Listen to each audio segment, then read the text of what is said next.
you can seek a review, and that is another alternative or available remedy available for the losing party and all of that. But the man himself, Matthew Nyindam, also has something to say. Well, first of all, let me say thank you to Almighty God for what He's done in my life, and to also thank my lawyers, and also use this opportunity to thank the Supreme Court judges for the ruling, because it's clear that the people wanted to change the will of the people of Manda, but the Supreme Court has affirmed the will of the people, and I'm most grateful to them. I also want to thank the party from the head to the bottom, that is national, regional, and the constituency, for the support they've given me. And the people of Panda, I'm sure that when you are in Panda today, you will see the joy of the people, because they voted for me and they expected me to serve them for the 4 years. I also want to thank His Excellency, the former Vice President, Dr. Mahmoud Bawumia, for the support he's given me throughout. I am most grateful. May God add several years to these current years. And I know by the will of God, we'll serve this nation one day. I am very grateful. It is the update. You're lying. What happened behind the scenes you will not see. Yes, so that is Michael Nyindam, he himself. Matthew Nyindam, yeah. Matthew Nyindam. I don't know why I keep saying Michael Nyindam and all of that. Very naughty. I like that. Yeah, so Matthew Nyindam is very happy about the fact that the decision really went through. But Serwaa and Joshua, yesterday, you know that the last time when I came here, I told you about the fact that there was a case in court where the Supreme Court was about to write its decision, and then the applicant in the matter was praying so that the decision will go his way. Yesterday, Justice Amadou Tanko also spotted something and then said, "Oh, cancel." Yeah, okay. You realize that the way we are now pondering on our decision, but I can see the way you are praying. Like you said, I'm praying so that the decision will go his way. And guess what? Jerry Ahmed, yesterday when he sat into the Supreme Court, the guy was praying. The Supreme Court judge, Justice Amadou Tanko, saw him and said, "Cancel. You are praying. This is not a church premise." Say, "Yes, I need a decision in my favor." Moments after I engage him, asking me, "You've been praying in the Supreme Court. Why?" When you're going for war, you pray. And I was praying, and obviously my prayer has been answered. And I understand that Justice Tanko is a psychologist and a practitioner, so he obviously could read postures and meanings. And he was right. I was praying, I was tensed, and I believed God that let our prayers be answered, and He's answered same. So what was going through your mind? I was just praying. Nothing was going through my mind. That please let Your will be done, but let it be that we are getting victory, and we had victory, and that's it. Yes. So sometimes prayer works.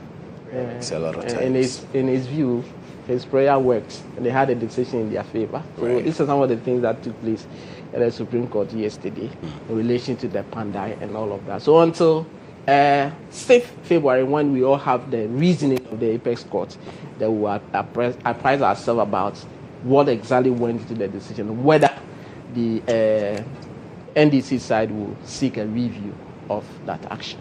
Okay, what else should we expect very quickly? Yes, so National Service scandal, the ghost names. Today we are having Gifty or Mensah. So the visuals you are seeing on your screen is in relation to the National Signals Bureau case. You note that recently the Supreme Court took a decision, and that decision was to the effect that on the issue of disclosures, the AG was seeking for a review of that decision that was taken about this by the Supreme Court, to say that when an accused person is arrested and you are prosecuting the person, supply the person with all materials in relation to the matter, whether relevant or not.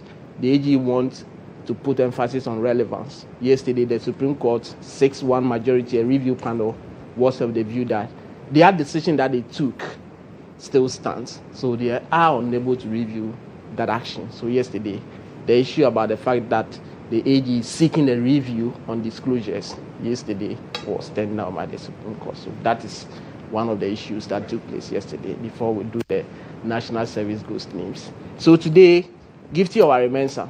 Director, let's have the video of the National Service scandal case. Okay, so that is Gary Nimago, his lawyer for Gifty Oware Mensah. They have a motion before the court this morning, and that will be moved before Justice Audrey Kokuviti. And the man you see on your screens over there, Osesibe entry, is also at the High Court today. And in respect of his case management conference is going to happen and all of that. But Gifty Oware say her trial has begun. Gifty Oware Mensah. You are changing her name. Pardon me. Pardon me. Pardon me for that. Gifty Oware Mensah. Gifty Oware Mensah. Yes. Her trial has begun. And this morning, the lawyers are moving an application in relation to that. So we'll be there and we'll bring you more updates in newsroom and our subsequent bulletin. Hopefully tomorrow we'll give you more updates. Very well. Mutala, thank you so much for the update there. And thankfully, you've also talked about Mandai, so we'll just have to move into the conversations now after this break.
Well, thank you so much for staying on with us here. This is today here on GH1 Television. I'm Joshua Kodjo Mensah, and it's time to get into the breakfast review segment. But before then, if you are a woman or a young entrepreneur, there's great news for you, because from the 4th to the 6th of February 2026, the Africa Prosperity Dialogues will be happening here in Accra, Ghana, at the Accra International Conference Center. And you know that is brought to you under the patronage of His Excellency the President of the land, John Dramani Mahama, and in partnership with the Africa Continental Free Trade Area Secretariat. And so the Africa Prosperity Network is bringing you the Dialogues 2026, and the theme for this year's dialogue is empowering SMEs, women and youth in Africa's single market, innovate, collaborate and trade. Now, the good news is that on the 6th of February, which is the final day for the Africa Prosperity Dialogues, we'll have the Project Afrique exhibition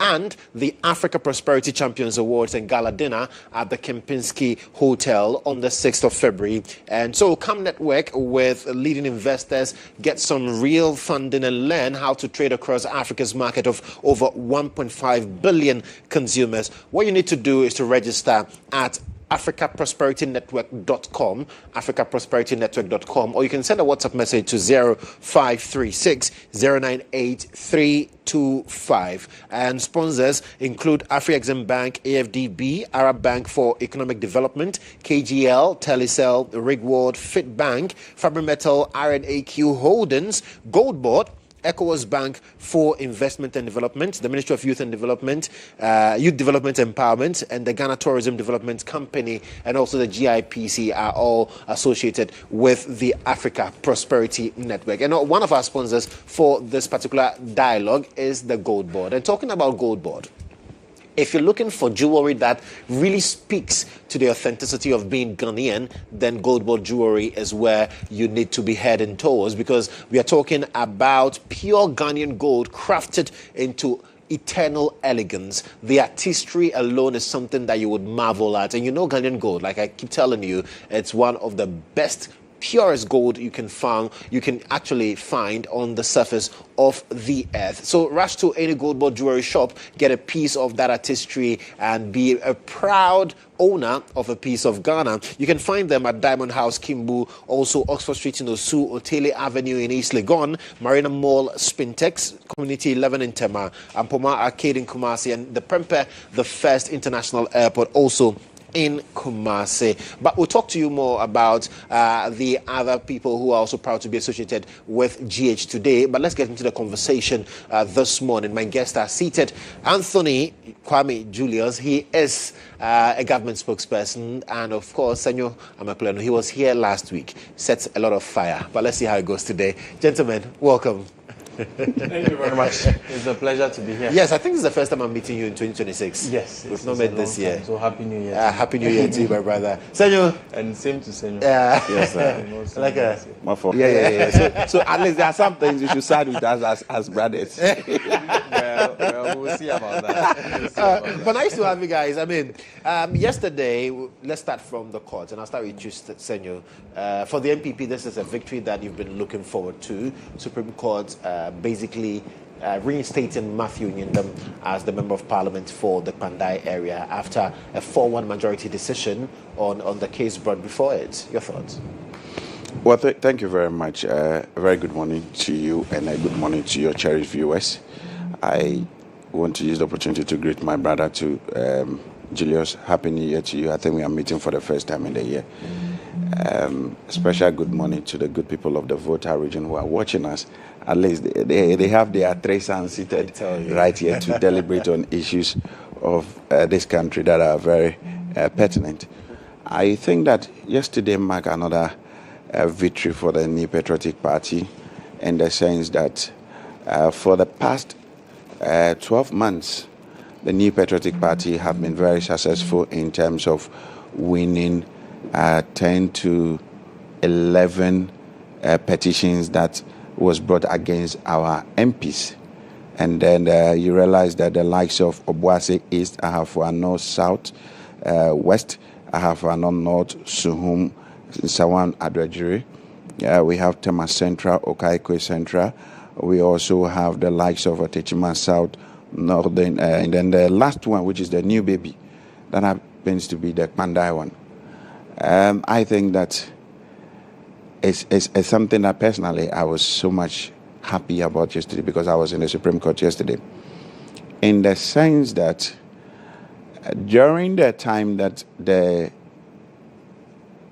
Tamale Court, the High Court, passed the judgment, I've watched the airwaves as to the things that flied in the airwaves. And one of the things that got me very intrigued was the fact that the Deputy Director of Elections and IT for the NDC, Tanko Computer, he was very emphatic of they winning this case, and he was very emphatic that this case was going to be thrown out. He was on one of your sister stations that happens to be, I think, Joy News, the Amihere News, and he made some wild statements. One of the statements he made was that, one, the MPP is just wasting everybody's time, that they will end up coming out and then they'll start crying. That one of the things he feels that will make this case to be thrown out is the fact that they fraudulently, change the figures by, increasing the figures to, at some polling stations, 1,500, and at some polling station, 1,200. Whereas we know that the limit for a polling station is below 800, within 750. When I heard that, then the conclusion aspect was what even killed me. He was like, if we have such individuals which such attitude which culminate into fraudulent activities, then what it means is that such conduct can be described as criminal activities. Right. Yesterday when I got to know that I'm coming, I reviewed the video. I'm like, Tanko Computer is saying that if such activities could be described as criminal conduct, then what stops somebody from saying that an individual who possesses a fake certificate end up applying to, taking it to government agencies to be called by a doctor, where we know very well that you are not a doctor? How can such a person also be described? You are equally conducting yourself in a criminal manner if we want to go by law. So I think that the first thing I want to state is that my senior brother, Tanko Computer, he needs to be very magnanimous or very careful about some utterances that he makes when it comes to issues of, elections. Because I've monitored his conversations for some time now, and it looks like he brags too much. He talks too much. Isn't that what you politicians do? For me, I don't brag. No. For those who knows me, I don't know what your view about me, but for those who know me, I don't brag. I don't have anything. What am I going to brag? I'm not a deputy director, so why will I even brag? So I think that he needs to limit the manner in which he talks in terms of bragging. Secondly, yesterday's case, after the case, I listened to them, and he was like, for them, they do not side with the ruling. 4-1, they do not side with it. So what they are thinking of is they are considering probably seeking for a review when by 6th of February, they deliver the reasoning comes out for them. And I feel like it's still going on the same tangent. But the bone of contention here is that you've lost the case. From the beginning, we told them. And the Apex Court yesterday confirmed with us that the High Court lacks the jurisdiction to preside over such an, such a conduct or such application. And I am happy that our lawyer, Mr. Gary Nemaku, he was very swift, making sure that he applied for a certiorari to make sure that we quash whatever ruling that has happened in the Tamale High Court. So for me, I want to say that I believe strongly that whatever happened yesterday, the facts are bare. The facts are sacrosanct. It is not about, throwing words about. It is about law. I'm not a law student, but for the little I know, and we've recently been told that the law is the law. So if the law is the law, then I think that you should just accept it in good faith. Right. And let's move on. But the law also really ascribes that, well, if you are not content with a decision, you have the right of that is fine. Yes. But and I think that I'll borrow his own words. In that case, are we going to say that they are wasting everybody's time? Where we know very well that there are more pressing issues that we should deal with. And if for nothing at all, why would they be so greedy? You have an overwhelming number. What do you want the one for? Then one, what do you want it for? Right. You have an overwhelming number. Deal with the number. Even with the overwhelming numbers you have, they don't even come to parliament. They have to be begged. They have to go on recess before they even come to parliament. So for me, I think that the victory yesterday is a renaissance for the New Patriotic Party. Okay. For me, it's a renaissance to us, and it's a reassurance to us as a party. And I want to thank the Apex Court for the decision they have taken. They did not, because if you look at the whole thing that is being done, for me, I see it as a political thing in terms of the petition that was put before the High Court. Okay. It was machinated by political reasoning. But the court, knowing very well that this country is not ruled by politics, it is grounded on laws, they took the decision of the law, of the Constitution. And don't forget that Justice Kulendi, Amadou Tanko, Justice Amadou Tanko, and Justice Asiedu, and then the fourth person, these are people who have, sat on some cases that there are similar issues, the issue of Jachikwesin and others. So you realize there is a precedent to follow when it comes to this thing. Right. So for me, I think that my brother, I know he will want to warm up this morning. It's too early. It's too early. Long warm up. The fact is that you have lost the case. Right. Let's just move on as a country, and then. Serwaa says you've lost the case. You are being, as it stands now, you are being greedy. You have too many seats in parliament to be demanding that you get Pandaya as well. I will not allow myself to be dissuaded by such side comments. Elections are a matter of the expression of the people's mandate. And it is a duty of every citizen, including corporate citizens like the National Democratic Congress, to protect the mandate of the people at the polls. It is for such purposes that we go into elections, that the people's will be known.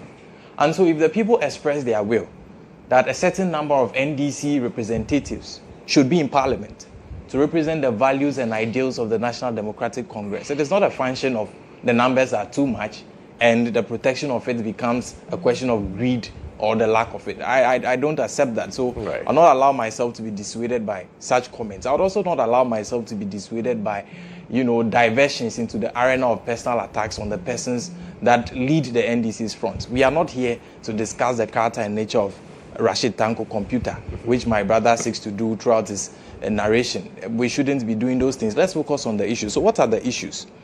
The critical issues that were before the Supreme Court is a question of whether or not the High Court in Tamale lacked jurisdiction to determine the matter which was before it.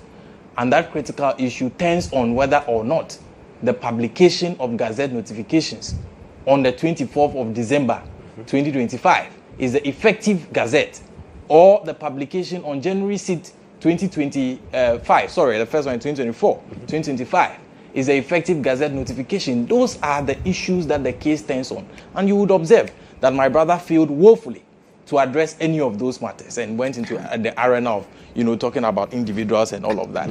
I was sincerely taken aback by the court's decision. But I will say that with all deference and respect to the court, especially given the fact that the court has not given us its reasoned judgment. I say so because what would constitute the effective Gazette notification, stems from an interpretation of whether or not an amendment of one document, would constitute a new one, or the document which was initially amended would be treated as the effective one. We have the Electoral Commission publish a Gazette notification on the 24th of December, yes, which was relied upon by the NDC in the High Court in Tamale. There was an earlier application by the respondent, the New Patriotic Party, who were saying that our case was premature.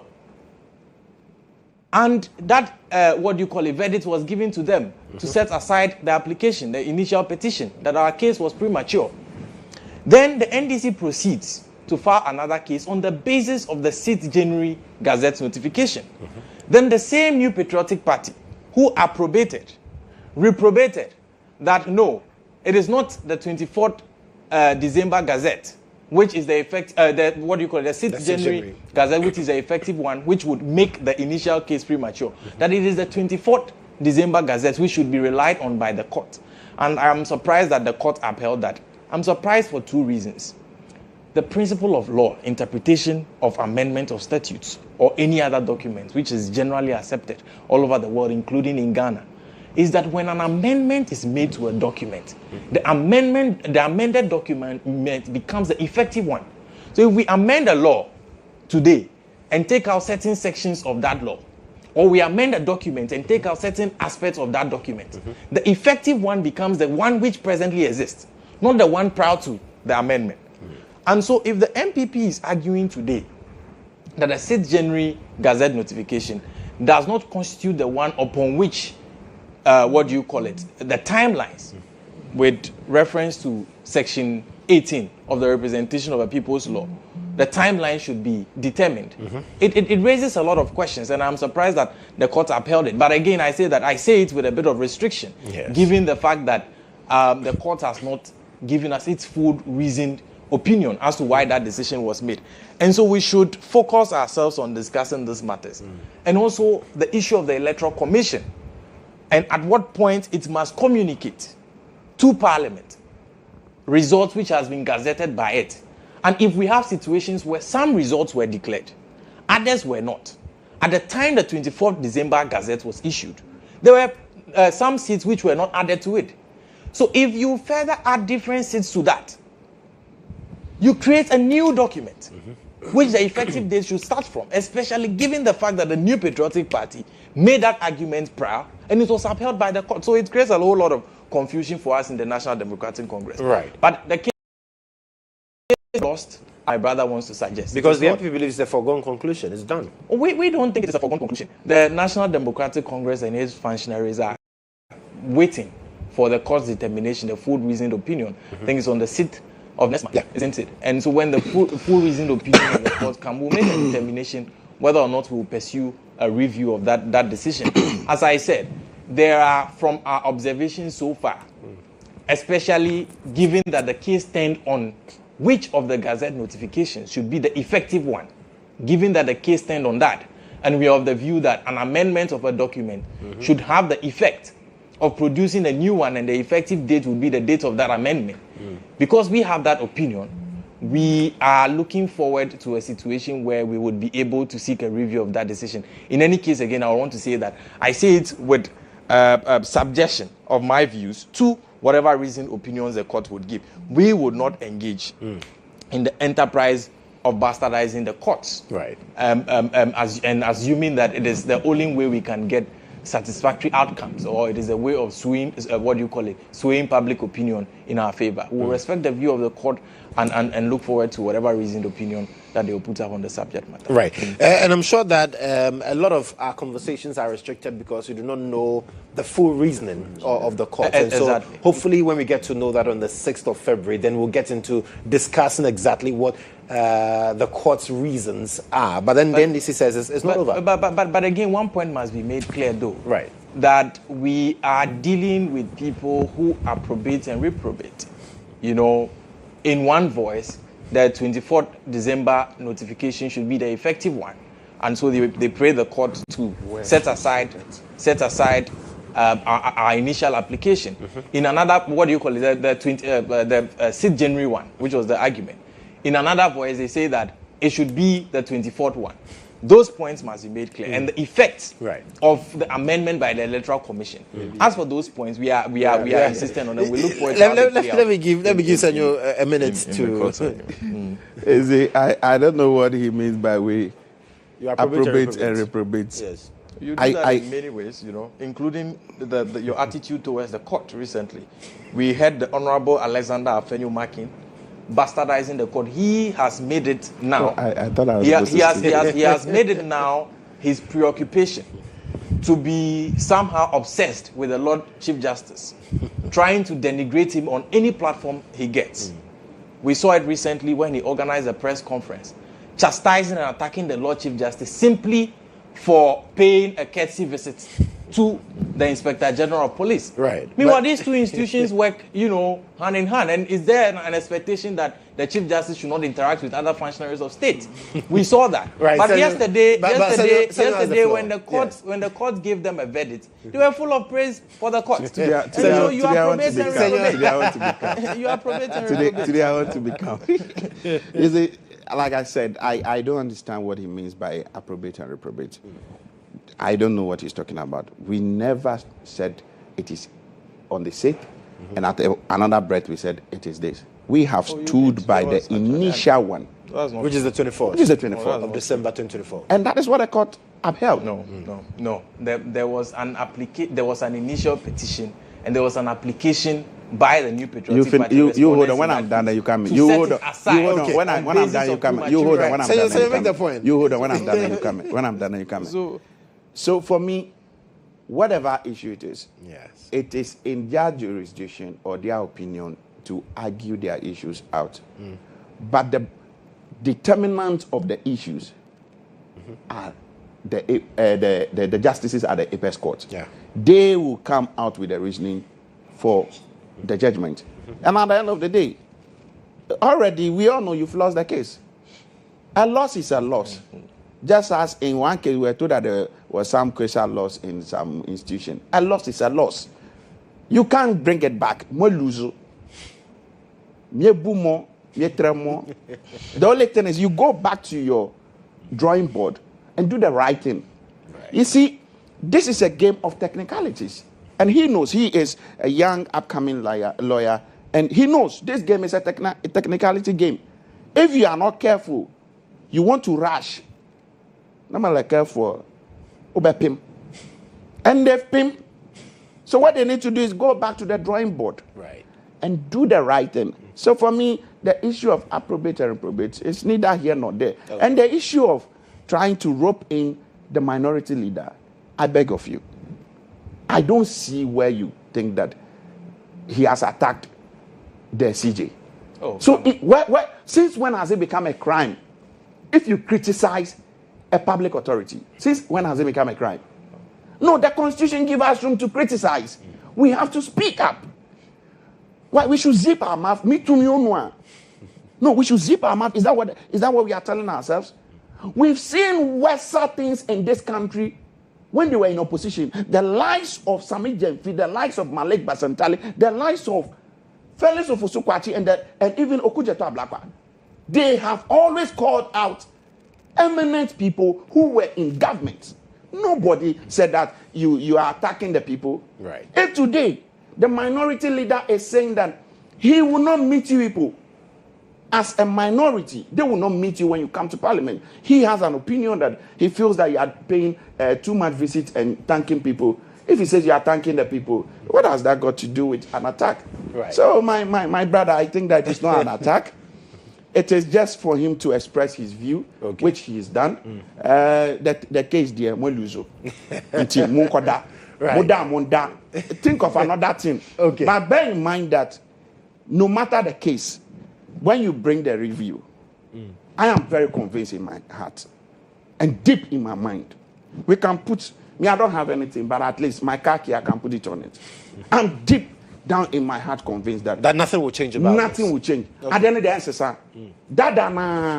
answer, the one we went for yesterday, that they have given the judgment. And one my befa. Okay. Yeah, that's it. Well, Julius. Yeah, and briefly, so we need to go to the next topic. Sure. That's fine. You want to have another bite. But I don't think I need it. I don't think I need it, especially given the fact that Ghanaians are keen observers of what has transpired over the period, especially in the case involving the judiciary and the New Patriotic Party's approach to it. I know where you want to go to this. The Ghanaians are clear observers, how the Lord Chief Justice was treated, even during his vetting by the minority leader, Alexander Fenyumaki. We've seen same thing. We all saw that. The Ghanaians are keen observers of how he mounted podiums and said all those things that I am saying today. There's no need to belabor those points. Let's proceed to the next. Exactly. So I like the fact that we need to proceed to the next one. Because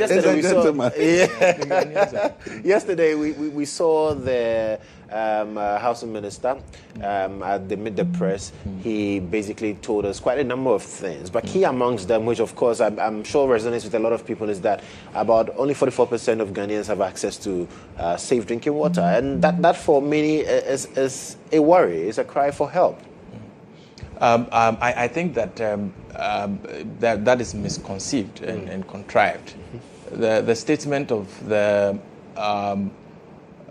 what do you call it, Works and Housing Minister is not to the effect that only over 40% of people have access to safe drinking water. Over 83% of people have access. The issue is on the reliability. Yeah, not that because you have a situation where some people, the water comes 3 times in the week.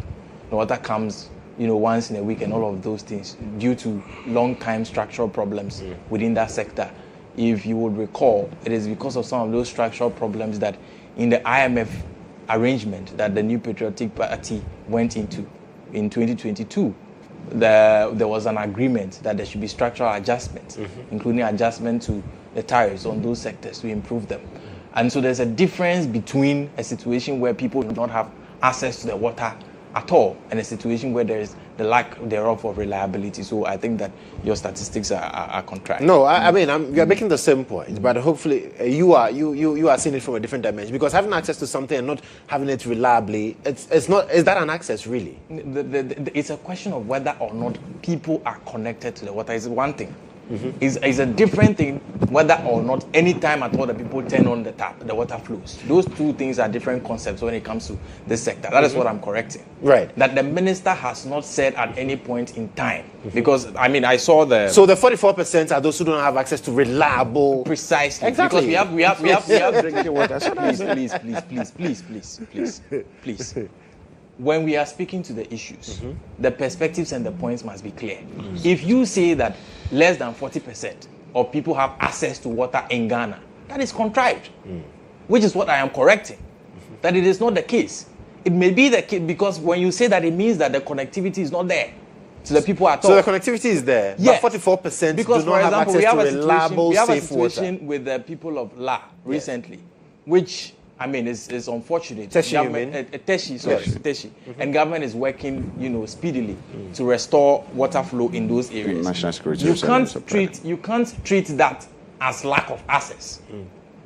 It's a different case compared to, let's say, a community that is not connected at all. There's a different thing from that. So I wanted to correct that before we proceed. So I think that government is taking the necessary steps to address those issues. We are a government that has a record of extending access to water to the people of Ghana in ways that are immeasurable, incomparable, to what the New Patriotic Party did in government. And we are committed once again to expand that and ensure that every Ghanaian has a reliable access to water in the country. And so I don't think that it's an issue that we need to belabor, but it is a national security concern.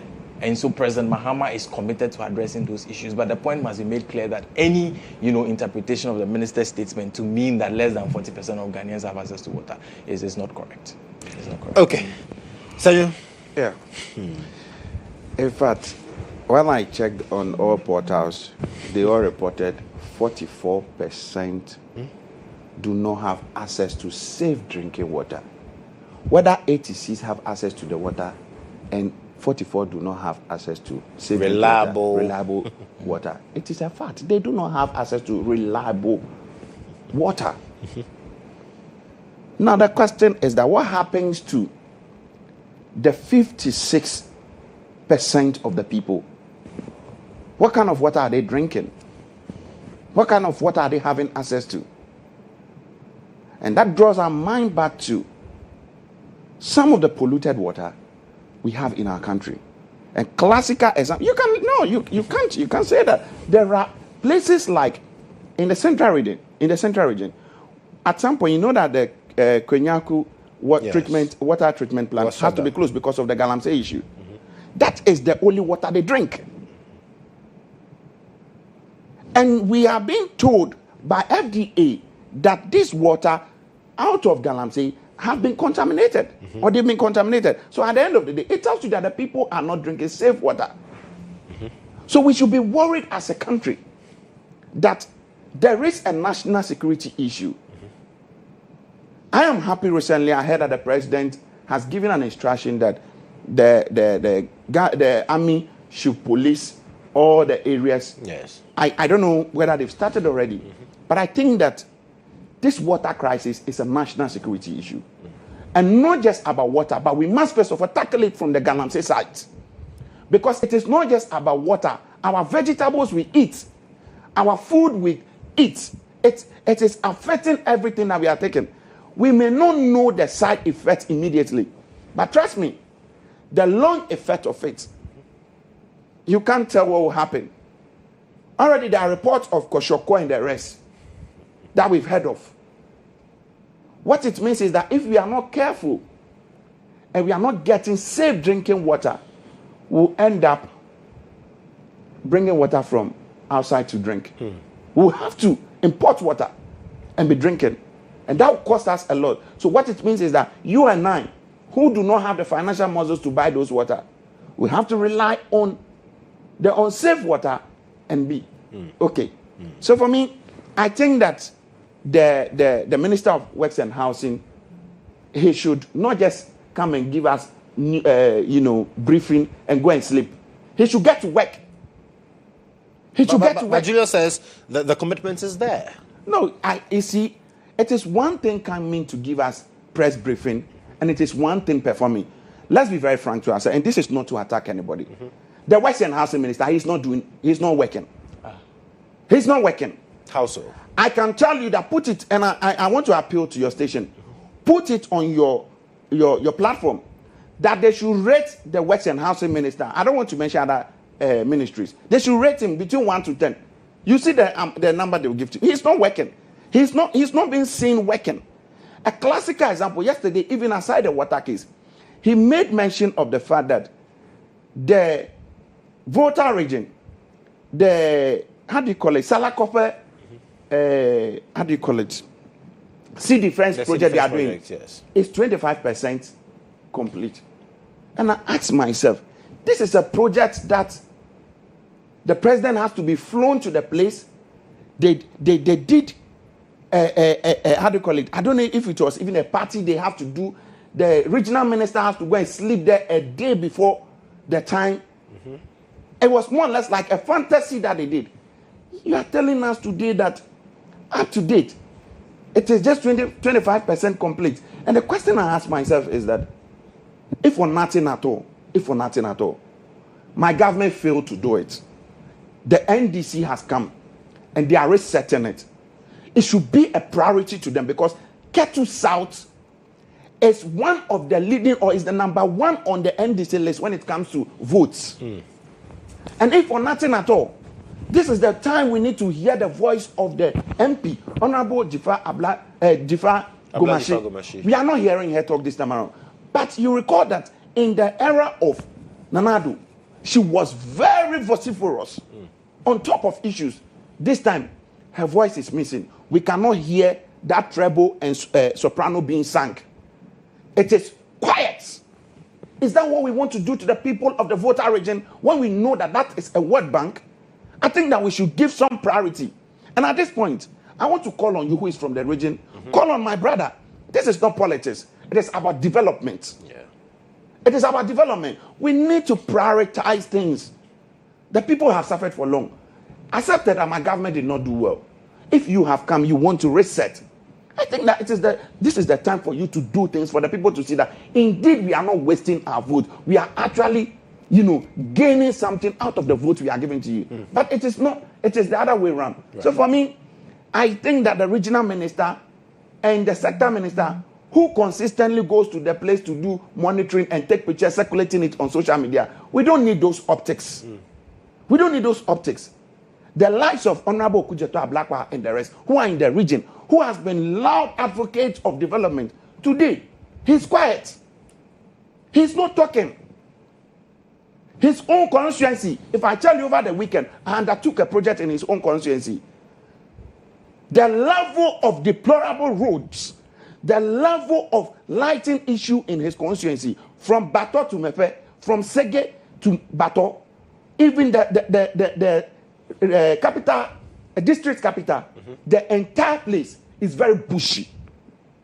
Very, very bushy. You recall that Honorable Kodjo Ablakwa was very, very vociferous when it came to the issue of the flood victims. Do you remember? He did so well organizing, items to them, and was on the neck of the previous government that they need to make sure they get accommodation for these people. They provide them with incentives.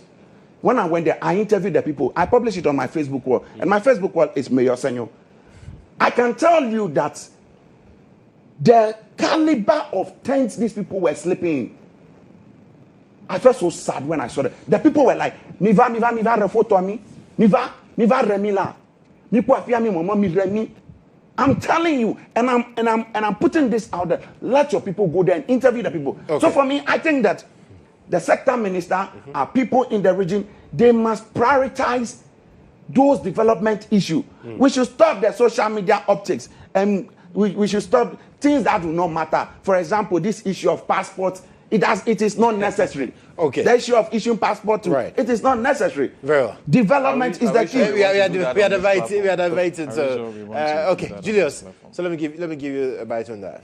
You see, sometimes when we are addressing national issues, we must be, a bit sensitive to the sensibilities of our audience and not act as though our audience are not reasonable observers who could deduce the facts as they are from the issues. My brother sought to play a whole lot of politics with certain issues with relations to the Works and Housing Ministry and making claims that the Works and Housing Minister is not working. I mean, where from those claims? Under you, the situations you were citing from the Volta region, under you, your president, Nana Addo Dankwa Akufo-Addo, mounted a platform after a disaster in the Volta region and told the people that they don't vote for him. So he is not supposed to be there in the first place. It was contingent on those statements that subsequently, when there was a tidal wave in Ketu South, he never stepped there. It was contingent on those statements that the Honorable Ablaji Fagumashi was calling on the then government to intervene. You did nothing within that period. And because you believe that our people are watching, you want to play, emotional politics with them. When we came to government, sword was cut for the project he's talking about. The one he said is 25% complete. Yes, in August of 2025. It was March. Let's even grant that it is March. Let's even grant that it is March of that project. You had 8 years when these tidal wave issues were happening. Please, let me make my point. When you were speaking, I respected you enough, and I had the emotional intelligence to keep quiet and watch you speak. You would extend the same courtesy. You watched this issue to go on for 8 solid years and did nothing. Then another person comes and the project is 25% complete in a year, and you are complaining. You had 8 years, did 0. Someone comes in 1 year, and the project is 25% complete. If we are supposed to even do it as a matter of arithmetic is a matter of fact. It cannot be debated. If each year 25% completion, in 4 years, what would you have? 100% completion. You had 8 years. If you were doing half of the rate at which we were doing it, you would have completed it long ago. But he says that's why he admits that his government did nothing about it. When you make such admissions, which means that you have left a historical problem over there. You make such admissions and leave a historical problem over there. And another person is solving it at a rate of 25% per year. And you are complaining. Complaining about what? So please, we can be sensitive to the plight of our people while recognizing the hard work other people are putting in to solve the problems for them, especially when we are coming from a history of complete and total failure on that subject matter, on basis only of the idea that certain individuals or certain tribes do not vote for you, and so for that matter, when they have challenges, you will not deal with them. And I have always cautioned that, Senyo, when we are on these platforms, let's speak to the issues and not target individuals.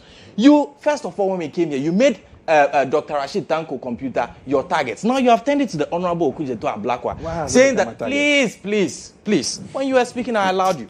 You have turned it to the Honorable Okudzeto Ablakwa, making a claim that the Honorable Okudzeto Ablakwa is doing nothing in the Volta region. The Honorable Okudzeto Ablakwa is the one presently spearheading the construction of an ultra-modern market in Aflao, which is even outside his own constituency. He's the one who is spearheading that through his commitment to economic diplomacy since he took over the reins of the Foreign Affairs Ministry. So please, when we come here, please, Senyo, address the issues. Then on the issue of water, yes, you came here and you are trying to tell us that the water crisis we are having in Ghana today is because of the National Democratic Congress government. You have the temerity to make such suggestions. I am going to read headlines which you in the media yourself published during the tenure of Nana Addo Dankwa Akufo-Addo and the MPP government, which they seek to at all times whitewash when we have opportunities to speak nationalistically about the issues that are facing this country. I will take the dates one by one. When you take September 26, 2024, the Pharmaceutical Society of Ghana warned. What is the warning here? Please, if you can do me the favor, zoom it in. That we will face imminent water crisis if the galamsey that President Akufo-Addo was superintending does not end. September of 2024, the same year, even prior to that, 2022, Saturday, 10th December 2022. Here, look here. Look here. So what we are facing right now is the outcome of what you did in government under you in the president's own region, the eastern region. In fact, not just his own region, his hometown.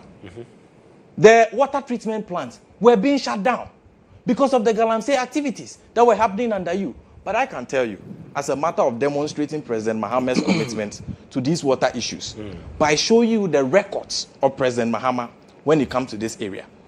When we came into power, President Mahama's previous tenure, and I'm telling you this, I'm going over and making this historical analysis simply because when someone says he will do something for you, in Twi they say what? These people are the ones saying that they are capable of solving these problems that they have left behind. But I am coming to demonstrate to you, per the records of what President Mahama did in dealing with the water crisis. President Mahama was the one who ensured that we achieved the 85% coverage we have today. The coverage. I'm not talking about the reliable supply, which is currently a problem which we must admit to because of the sensibilities of the people. If we are addressing the people, we must admit the fact. He achieved that today. If they had added even a single gallon to the water production, or the connectivity at least, we shouldn't be here today. And so please, Senyo, I am tired of warning that please speak to the issues. Your effort at all times to subject personalities to attack will not thrive here. We shouldn't do that. Right. We shouldn't do that here at all. Then on the other issues of works and housing, you are saying that the minister is not working by reason only of the fact that there are individuals on social media who are saying that the minister is not working. No, that's not what I said. He says if we conduct a poll. And he conducted that poll. He says we should conduct a poll. And we saw the outcome. Senyo. No, that is not what I said. Right in front of me, you want to lie. About what? He is just correcting you on what I said. That you said if we conduct a poll. He saw the outcome. So it's just a matter of conjecture. Yes. It's not a matter of fact. Is that what we are here to trade? Conjecture? That's what we are here to trade? So please, let's deal with these issues and ensure that we do not create a situation where we come into the studio and the focus is on individuals and all of that. By the end of July 2025, President Mahama added 77.5 million gallons of water supply. And you can see this in the 2016 budget statement. And when they came to power, ask him if he is able, here, now, to refer to any document and show us what they have added. Governance is a matter of what? A continuum. When we did that, if you were able to add even a quarter, we should have seen some progression. You did not. And you left the problems for us to inherit. And as I said, I've demonstrated to you with the Salakopa and Adina Agaveji areas issue. I know those areas very well. As I've demonstrated to you, if 1 year we make 25% completion, then in 4 years, we'll be making 100% completion. That is the pace at which we are moving. You gave us a 4-year mandate to fix the problems for you. And if he's mentioning problems that are 25% solved, according to his own words, I'm not the one saying it. I'm not the one saying this. If he's mentioning problems that are 25% solved in 1 year, in 4 years, I ask again, what percent solved would they be? 100%. And that is the mandate we have. And that's precisely what we are going to deliver. Okay. And so please, when you bring certain issues up, I must caution strongly, especially when you are making arithmetic claims. You should be subjecting yourself to certain calculations when you make them, especially given the time frame we have and the time frame within which we are doing the work. If 25% is to a year, then 100% is to 4 years. Simple at arithmetic. Okay. I've sent it to mass class this morning. I'll give Senor the final bite on this, but after this quick break, stick and stay with us. We'll be right back.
Well, thank you so much for keeping faith with us. So we're still having conversations on national issues. And before we went on the break, Kwame Julius was talking about, he was given some arithmetic lessons. He says he's taking Senor to the class. Let's see if Senor indeed believes that he was in school.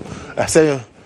Well, I do not want to attend any NDC school, and I won't attend any NDC school where I'll fail to present my facts when I get to the courts. Even to punch the calculator, I will not be able to get the fact right. So I refuse to get into that school.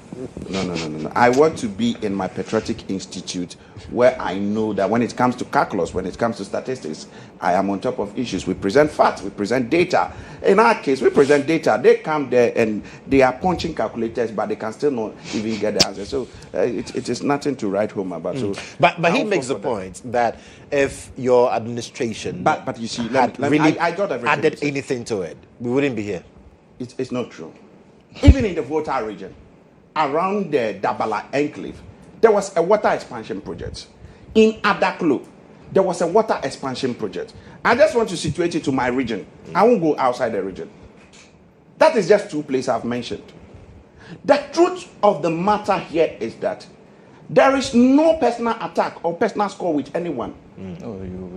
We have to remain citizens and not spectators. So how we have to remain advocates and not political, optics. Right.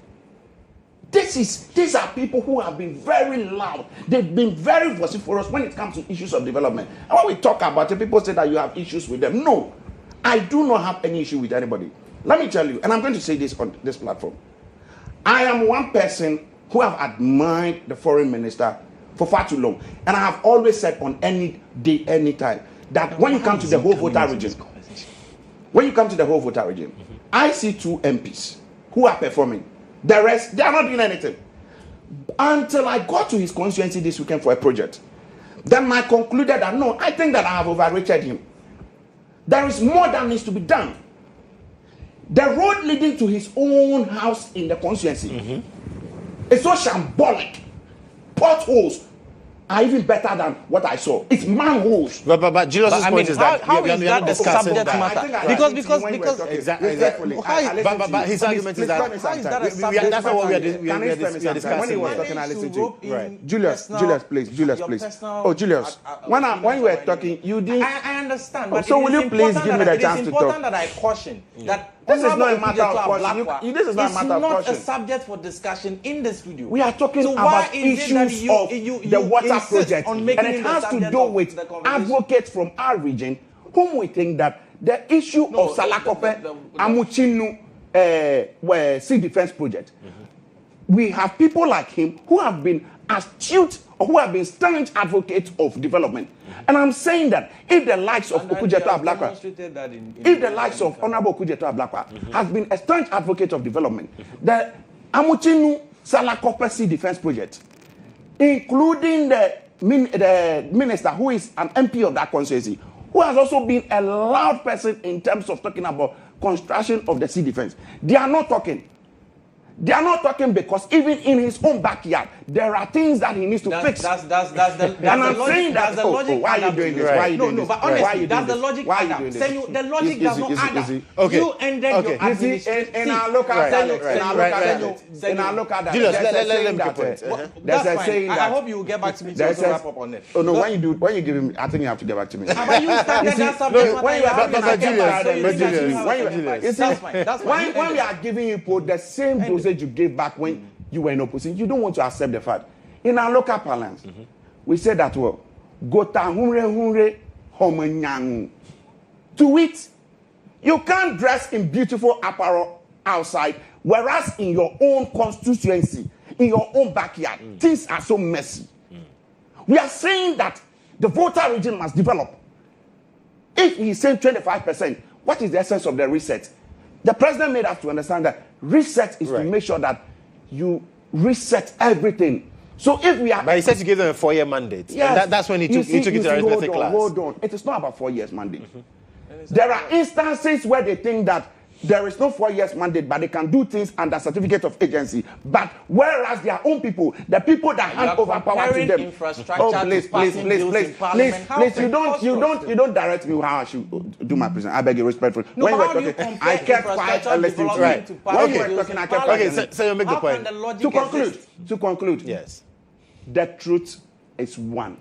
You won't go and get it anywhere. The Honorable foreign affairs minister.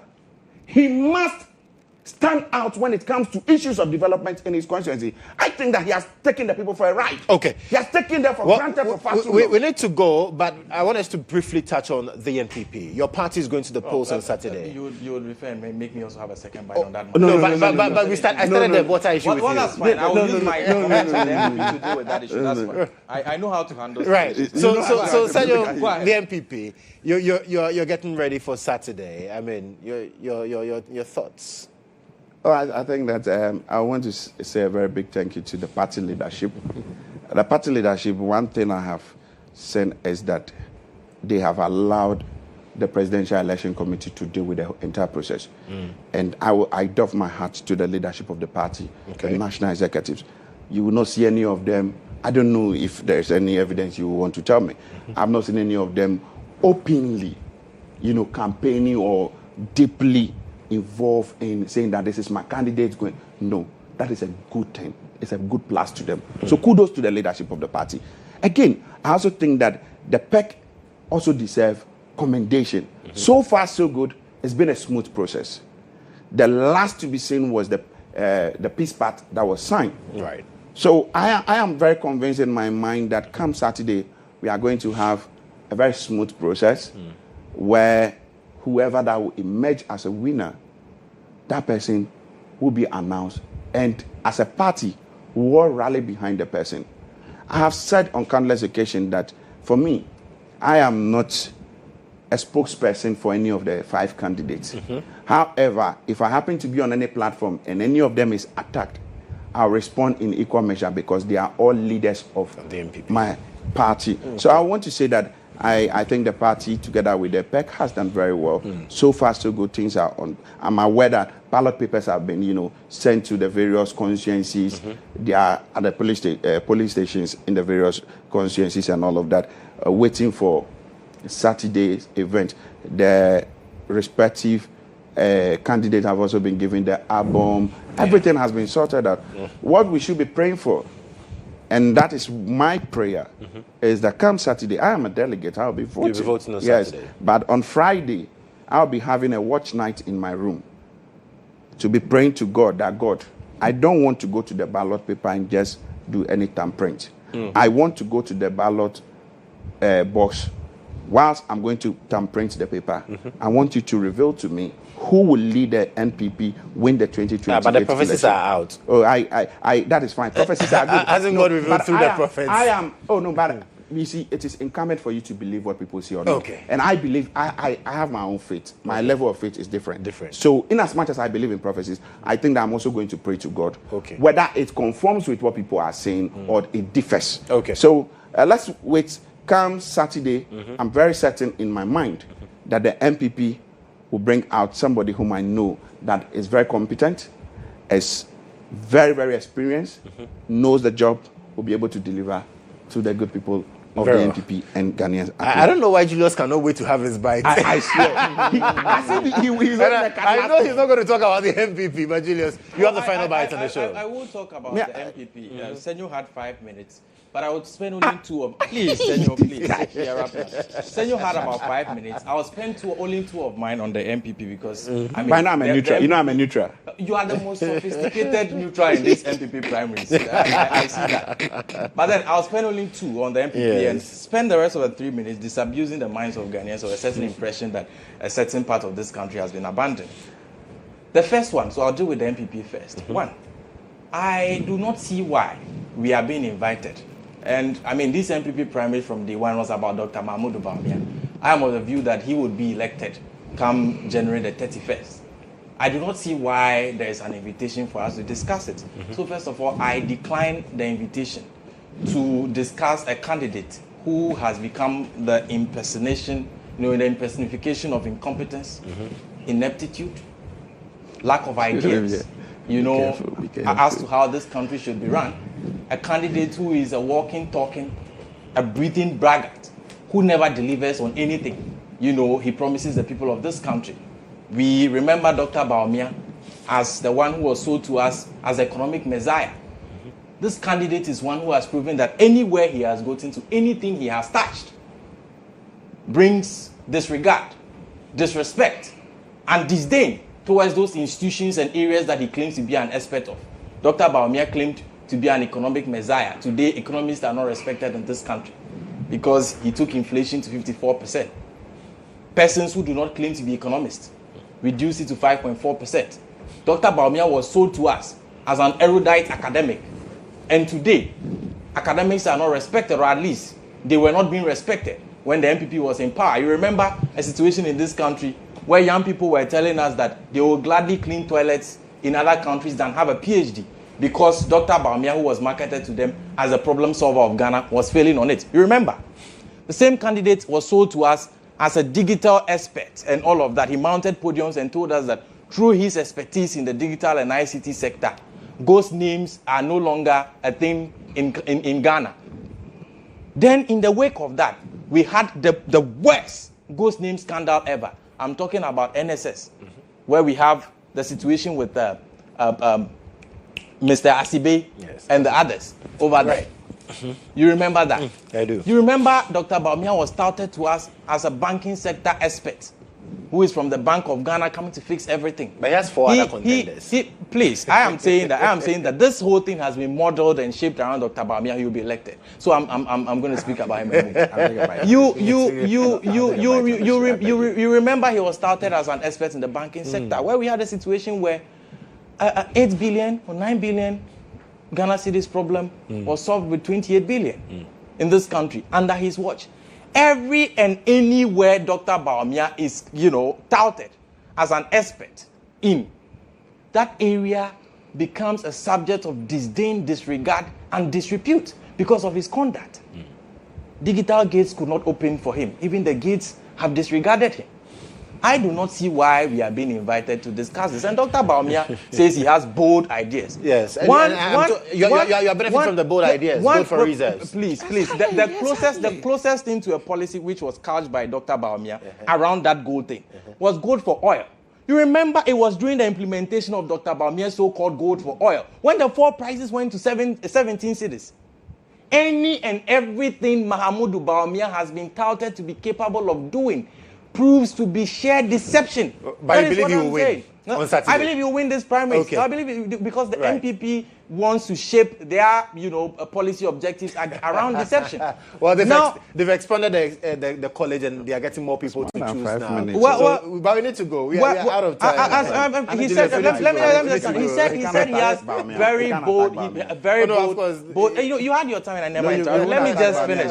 He said he has, but you spoke on the subject one, and I'm also speaking on it. You should extend the curtain. You cannot always be messing up the show.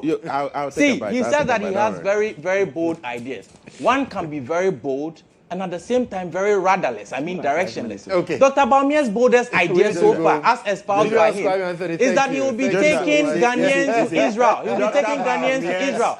Let me tell you. And he says Ghanaians need prayers. The only prayers Ghanaians need right now is a prayer.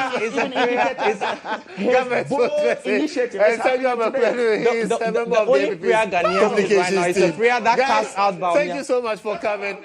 We'll come next week after the elections and then we'll have a conversation about that. But for those of you who have been enjoying MTN Free After One, let me talk to you about MTN Free After One Extra, because this is an upgraded version of what you have already been enjoying, talking seamlessly for an hour and getting to pay for the first minutes of the first 10 minutes in that hour. Now, with this upgrade, you also get 50 megabytes of data free after each call every single day. All you need to do is to just dial *550#, which is *550#. Follow the prompts and voila, you're connected to MTN Free After One Extra. We'll take a break and return shortly.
Well, thank you so much for staying on with us. We promised you that today we're bringing you quite a number of top-notch interviews here on the show. And one of our guests is already seated. And we'll be getting to the conversation because if you know, there is the Africa Trade Summit happening here, but there's so much more to talk about being African, owning what is African and redefining what it really means to be African on the front of agriculture, talking about industry and all the things that you can imagine. My guest is the Executive Director, Finance and Administration, Benin Owena River Basin Development Authority, Ambassador Adegboyega Bamishile.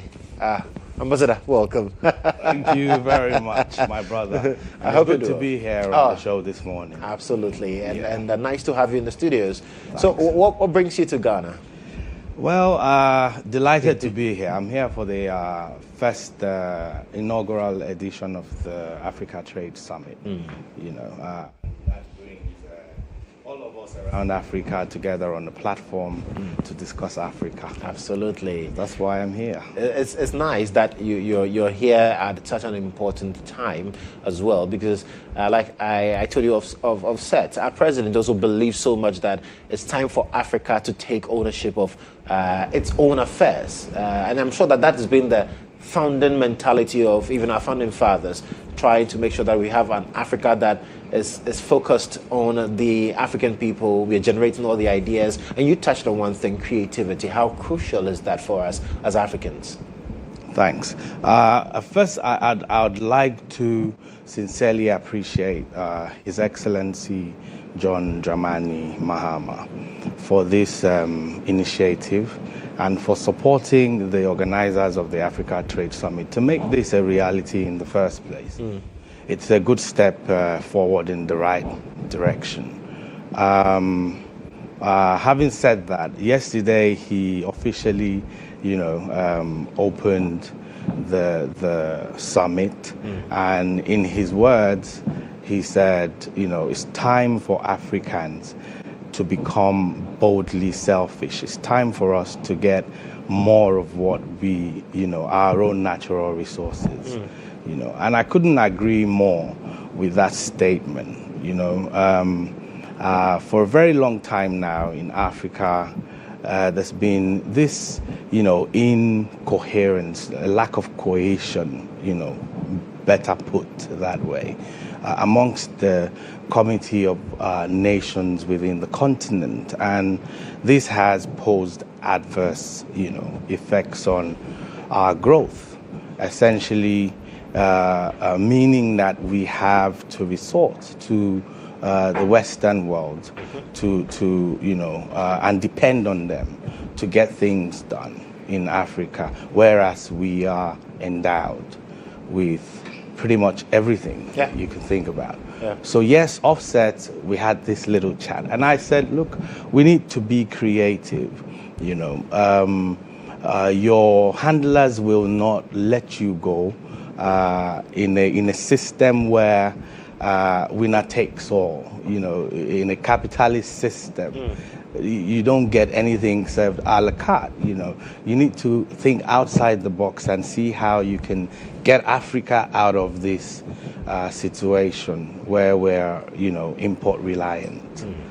Pretty much. So that's what I meant by creativity. But as we go along in the interview, because I'll throw more light on like you mentioned, that we're endowed with everything. In fact, at a point, I've had conversations with people outside Africa who say that, well, if we had a continent, perhaps we would have done a lot more, because most of the things that we use, and this person is in Europe, most of the things that we're using to develop our continent are things that we source from here in Africa. So what is the problem?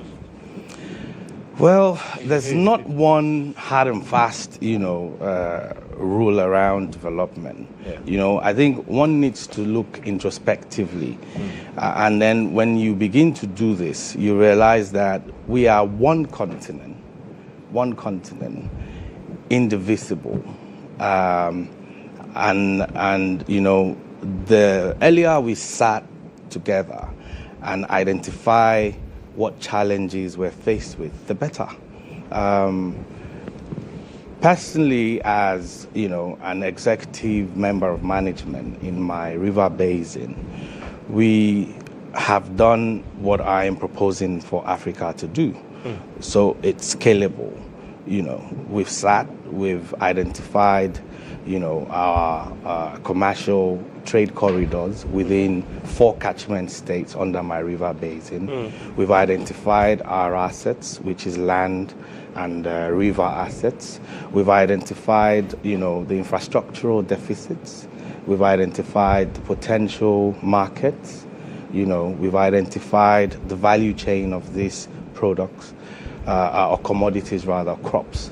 And we've designed a strategic roadmap towards, implementing, these ideas. And now we're out for funding.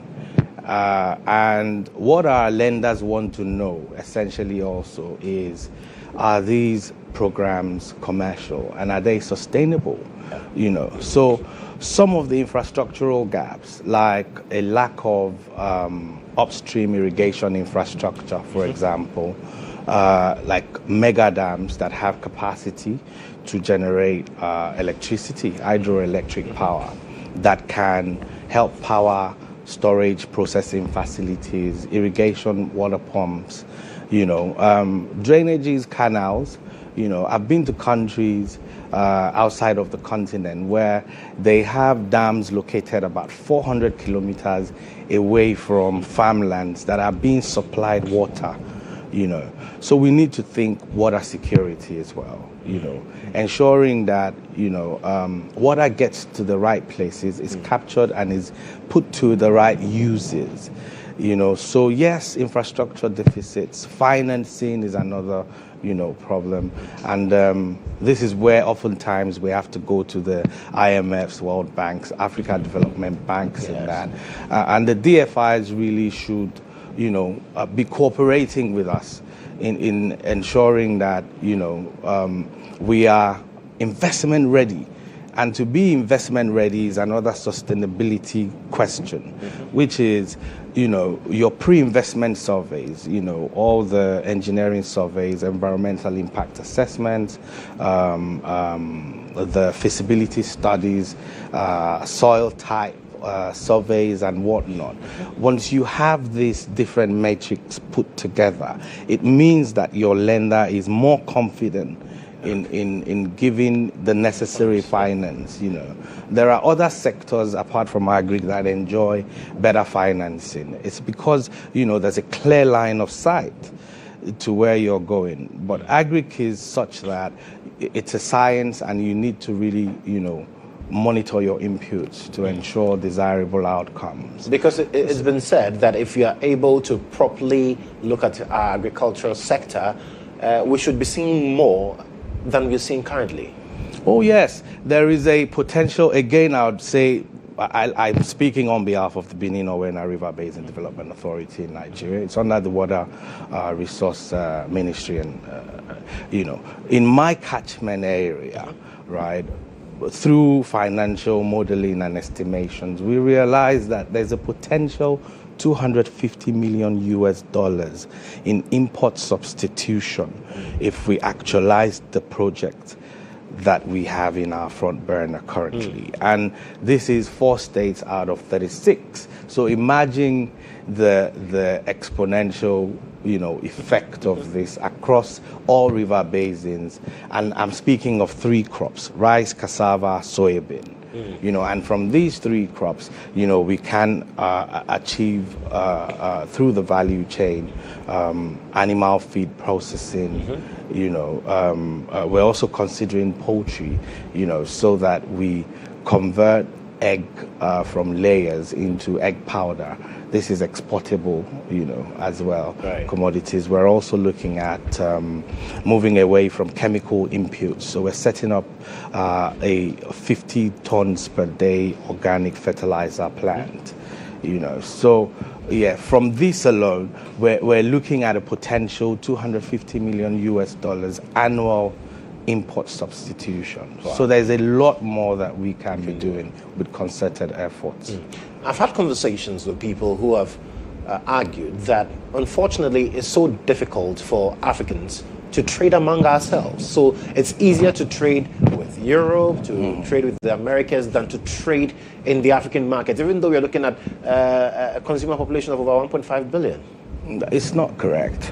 You know, I'll tell you this. We have agro-industrial trade corridors in Africa. You know, Lagos, Accra, for example. Agricultural activities are ongoing there, but it's underutilized. There's Abidjan, Lagos.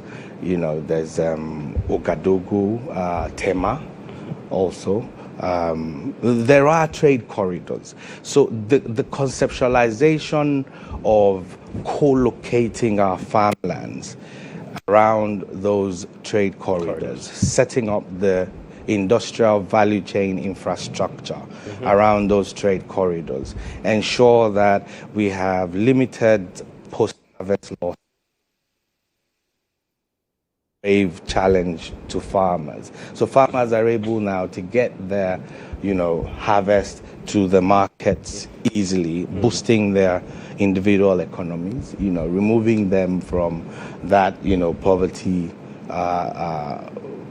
nexus, and, you know, making them better off really. So co-locating our farms with the agro-processing facilities ensures that, you know, we have a system that can truly create regional trade amongst the nations within the continent. These are, you know, concepts that we need to critically sit down as a continent and begin to explore, you know, and it's far more beneficial to us than exports. I mean, it's not to say that we wouldn't export, but first we need to get our food systems right.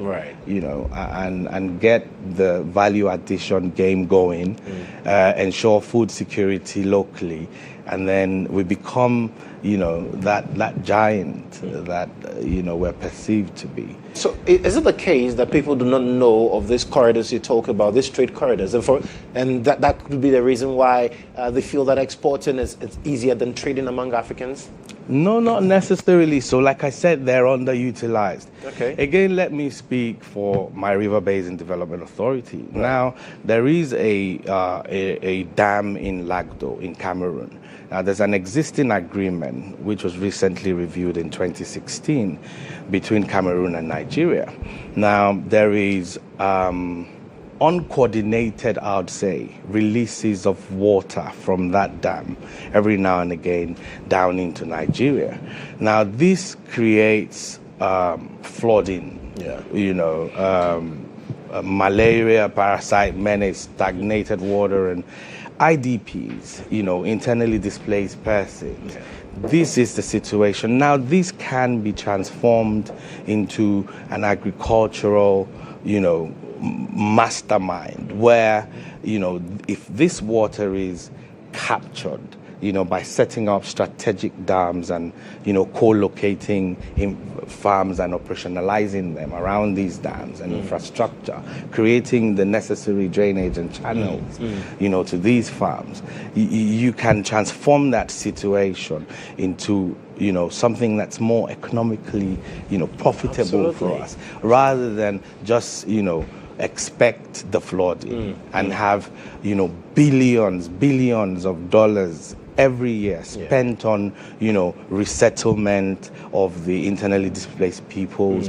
You know, we have serious climate challenge. You know, we need to really put our heads together as a continent. Is why it became very imperative for me to be in Ghana around this time, because I knew we would be in a room where, you know, there's like minds. And it's quite interesting because we seem to have that same challenge here as well. Whenever the dams in Burkina Faso are opened, we see flooding and all of those things, and that's why we are thinking about the Poalugu multi-purpose dam to be able to capture that water and then use for agriculture. But I'm sure that will catch you again before you jet off from Ghana. look forward to that. Absolutely, and you're invited to the summit as we'll well. definitely be there at Africa Trade Summit as well. But thank you so much for coming. Thank you for having me here. It's been an absolute pleasure. Thank you. All right, so that's that conversation with Ambassador Adegboyega Bamishile, who is the Executive Director, Finance and Administration, Benin-Owena River Basin Development Authority. He's at the Africa Trade Summit. He'll be speaking there as well, and we'll definitely try and catch him again before he goes out of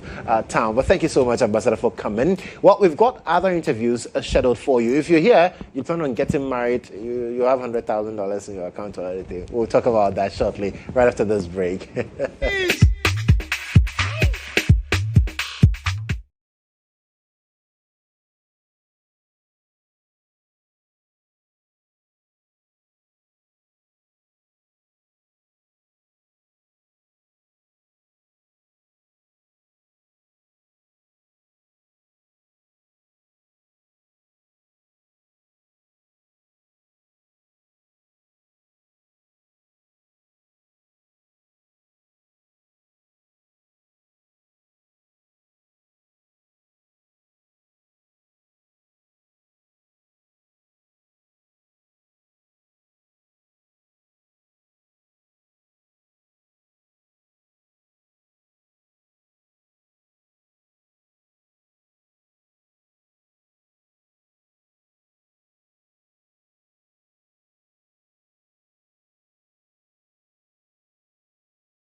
A union that has a good base, a good support, and this is where more than a team have come together to put together this summit.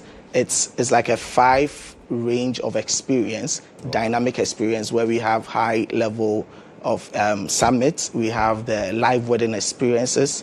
We're going to have some exposures with the master class on the side, which I'm doing that with one planner coming from Nigeria. Oh, okay. We're going to have a talk and networking moments. Then we also have the fashion show to crown it all. So it's a full package in the day. Yes. And how crucial is this particular Ever After Summit? Because there's been critics who say we are only focusing on the ceremony and don't focus on the after.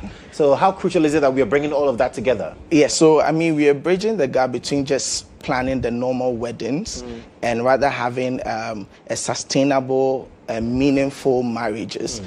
So I mean, it's a platform for people to come learn, have some insightful tips that we are going to give to the people, so that in the end, you're not just planning a good marriage, but then you're looking at the other side of maintaining that marriage that you're doing, and also the business bit of it.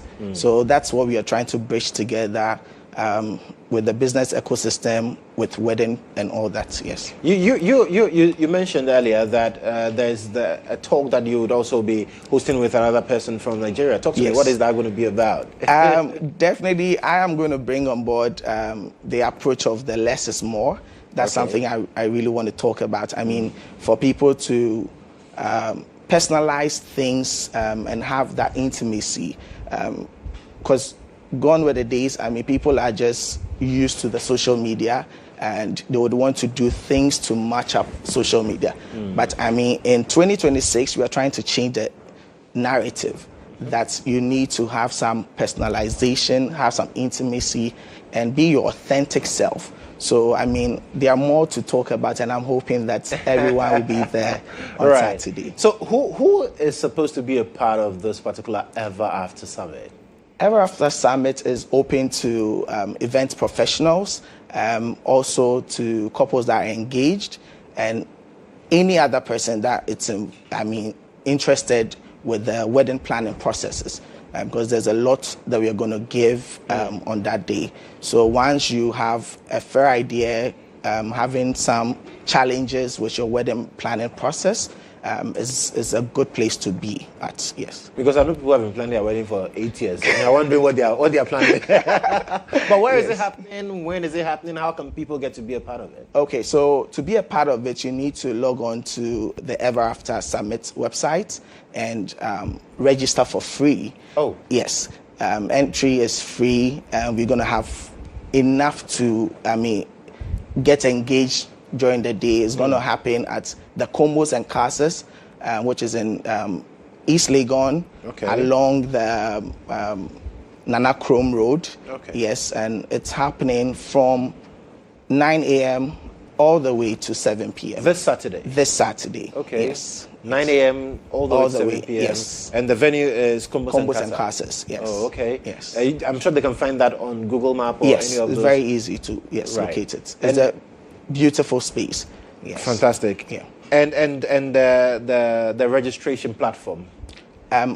Once you log on to the Ever After Summit on Instagram, there's a link in the bio that you can just follow and just register for free. So just go on Instagram, look for Ever After Summit, and then the link is there. You can just register. Yes, as easy as that. All right, watch it. This is your camera. Final words. Tell the people out there why they should be there. Okay, I'm Boache, and I'm inviting you to the Ever After Summit this Saturday. Come, let's chit-chat and know the bridge. I mean, we're trying to bridge in the African market, wedding market, creativity, and the business part of weddings as well. So I'm hoping to see you this Saturday. Thank you. Thank you, Bache, for coming as well. Thank you. And so for all of you who are planning to get married and then you don't know how to go about it, this is where you need to be to get all the gist. Well, thank you once again for coming. Well, that's it for this morning. But before we go, that interview we've been talking about, and so Amihere, we're taking over with that. Right back.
This morning, I sit with the Member of Parliament for the good people of GHOne Central.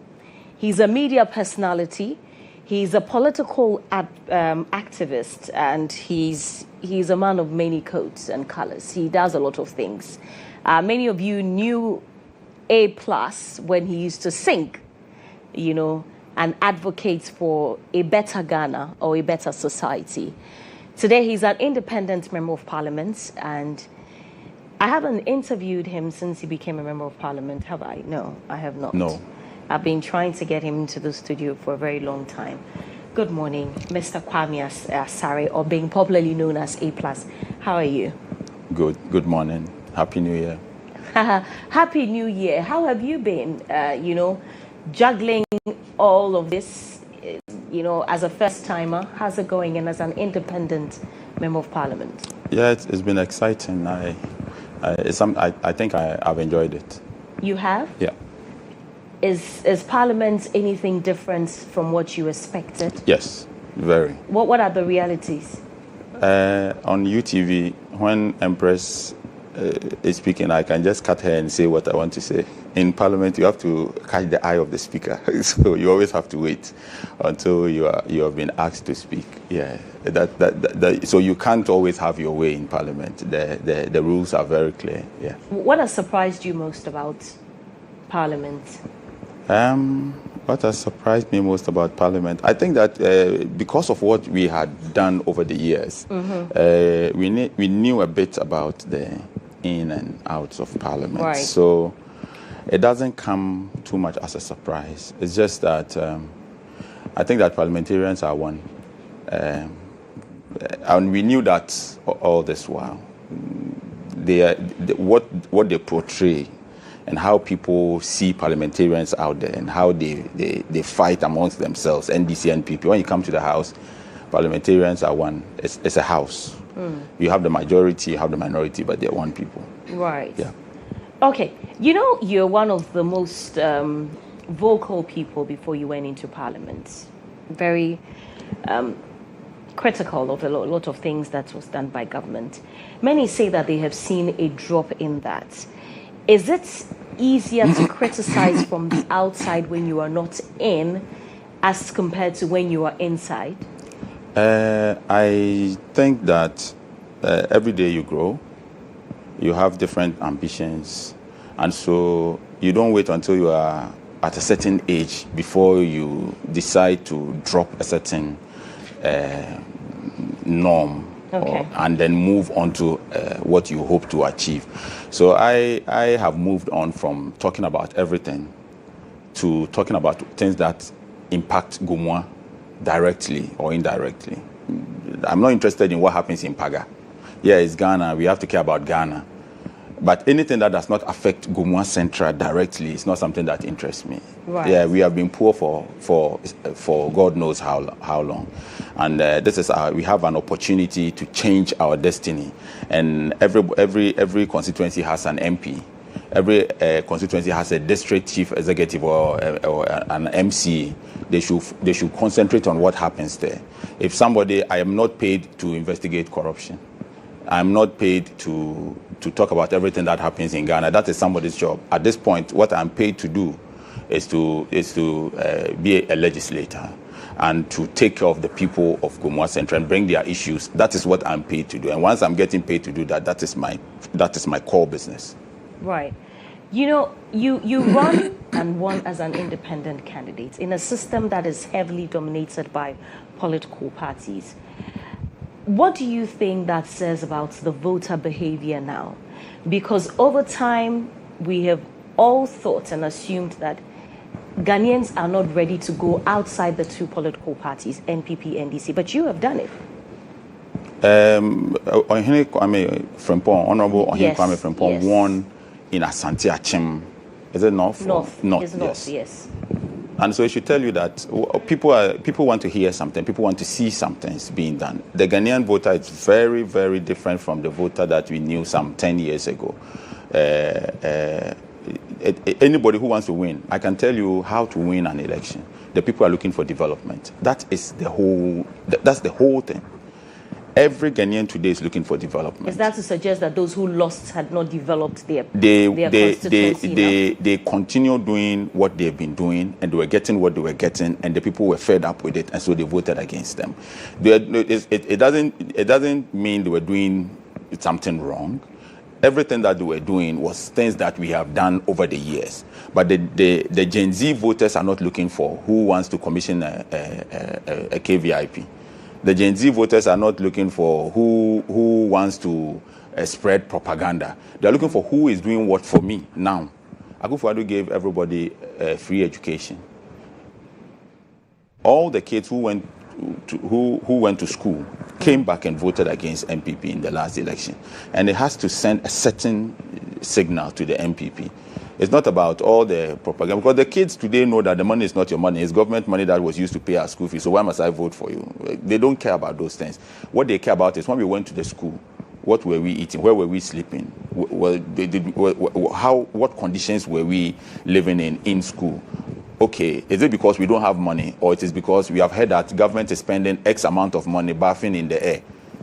So all of these things will come together to decide who they are going to vote for. The voter today is very different, and people must understand them. Look, if John Mahama contests for another election, he will win, and this time it is going to be massive. Why? Because people are seeing him he's running this country with just 1 year. Office? Yes, that's what I'm saying. If he should contest again today, okay. Because everybody can see the common sense approach to issues. These issues are very simple. Common sense approach. Yes, to common sense so approach. So the others didn't apply common sense. A lot under the MPP, a lot of common sense was not applied. Yes. Why do you think that's the case, or that was the case? How can you, as a government, decide that you are going to collapse banks and spend more than the banks needed to survive, to consolidate the banks? How can a government decide? And does it make any common sense? My understanding of economics is demand and supply. That's all I know. So even me, as an illiterate when it comes to economics, very ignorant, know that you cannot collapse banks and spend more money to consolidate the banks than the banks needed to survive. And apart from that, after you collapse the banks, you came back and told the people of Ghana that after everything that that God has given us as a country, from the gold to the oil, to everything, what you needed to build a country was when people had hope, like you were going to tax hope. And Akufo-Addo, hope was taxable. No wonder they were planning to tax. Yes, hope. How was hope taxable? The hope that Chelsea would score Manchester United. The government was waiting to take some of the wins, some of the earnings to build a country. Like, how can you tax hope? Does it make any common sense? So you're asking why I'm saying that we're not applying common sense. How can any government decide to tax hope? Like, I've not won, but I'm going to enact a law that will make me tax people hoping that they're going to stake a bet and win. I will tax you. If you have all the gold in this world and you want to tax hope and believe that I will win when I win, that is how government is going to make money. How can any government decide that when I'm going to introduce e-levy, but I'm going to tell the people that if you allow me to introduce e-levy, I won't go to IMF. I won't do this. For people like us to campaign and say, listen, when we go to IMF, they are going to give us some conditions that will prevent us from employing this. So if we are going to introduce e-levy and we are going to use e-levy to build our country, we don't have to go to IMF, then let's all agree and pay the e-levy. And immediately we agree, the next day you go back to IMF. And you think that the people are waiting for you. They think the people are just ignorant. So I want to, how can anybody tell me that they are applying common sense in running a country when you decide that people have given you their money as bonds, but me, I will not pay. I will give you a haircut. And in this barber's shop, You don't even have the right to choose what. When you go to any barber shop, they have photos. So you point that I want this punk, I want this back bush, I want this one. In this Kenofurata barber shop, you didn't even have the right to choose what haircut you want. The last time Mr. Gabi Asario Chidako was here, and he said that those were very painful decisions that had to be taken to see what we are enjoying now. So yes, the issue of the bonds, they were painful, but he says that they were very hurtful decisions that had to be taken, and those are the fruits of what we are enjoying today, which you call such a brilliant, commonsensical approach by President Mahama. Yeah, do you agree? No, I disagree. I agree that they were painful. But to agree that that is what has yielded the result that we have today, I disagree. Because they themselves have stated countless times on radio and TV that the gains that we are enjoying today is short-lived. They say it's for just a brief period. Anytime they come and we talk about the CD, they say it's for a brief period. But you know that what we are enjoying is based on what you did. And so we have to say thank you to you for the painful decisions that you took that has brought us this far. And then you yourself, you tell us that it is for a brief period. So don't take credit, because you are not even you don't appreciate what is here now. If you appreciate that you have what we have is sustainable, then we can say, oh, okay, then it is coming from your painful decisions that you take. But if you know that it's for a brief period, and you come and tell us that, and everywhere that I have gone, I've stated clearly what John Mahama, Dr. Atoforsen, Sami Jemfi, and the rest have done in this year. Even if it is for a brief period, it will yield positive results. And I keep telling people, I've seen a 1-minute man who has given birth to twins. So brief periods can yield positive results.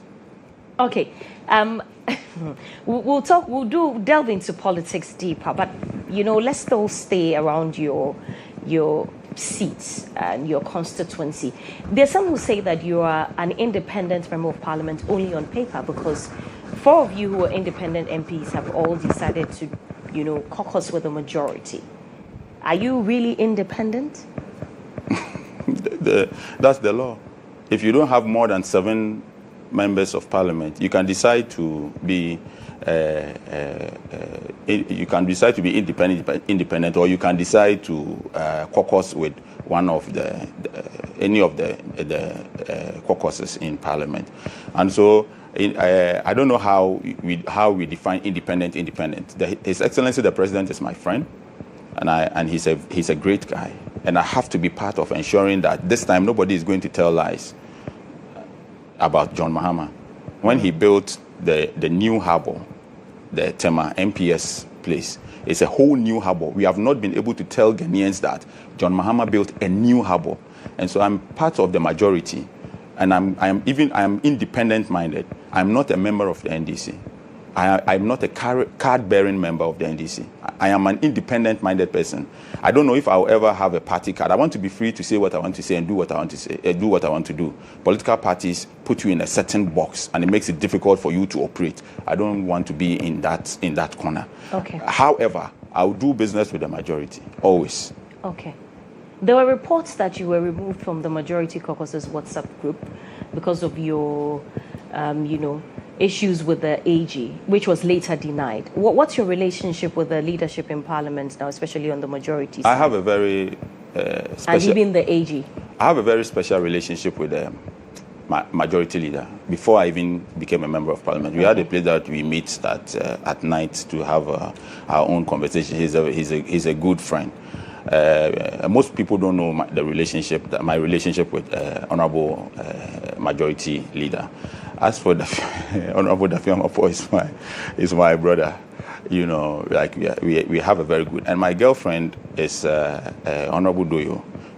In Parliament, I'm her parliamentary boyfriend. So the relationship between myself and the leadership, including Honorable Richard Champon, is a good. Kwame Plus is everybody's friend. Everybody. If you like, you can pick your phone and speak with Otunfo. And I say, he's my grandson. Everybody speak to Chief Justice. Me, I'm everybody's friend, everybody's brother, everybody's. The only people who don't like me are witches and wizards. You understand? They are the only people who don't like me. Everybody likes Kwame Plus. If you ask me about the AG, I think that it was an unfortunate issue that happened. I have decided, personally, as a person, I've decided to leave a certain part of me behind.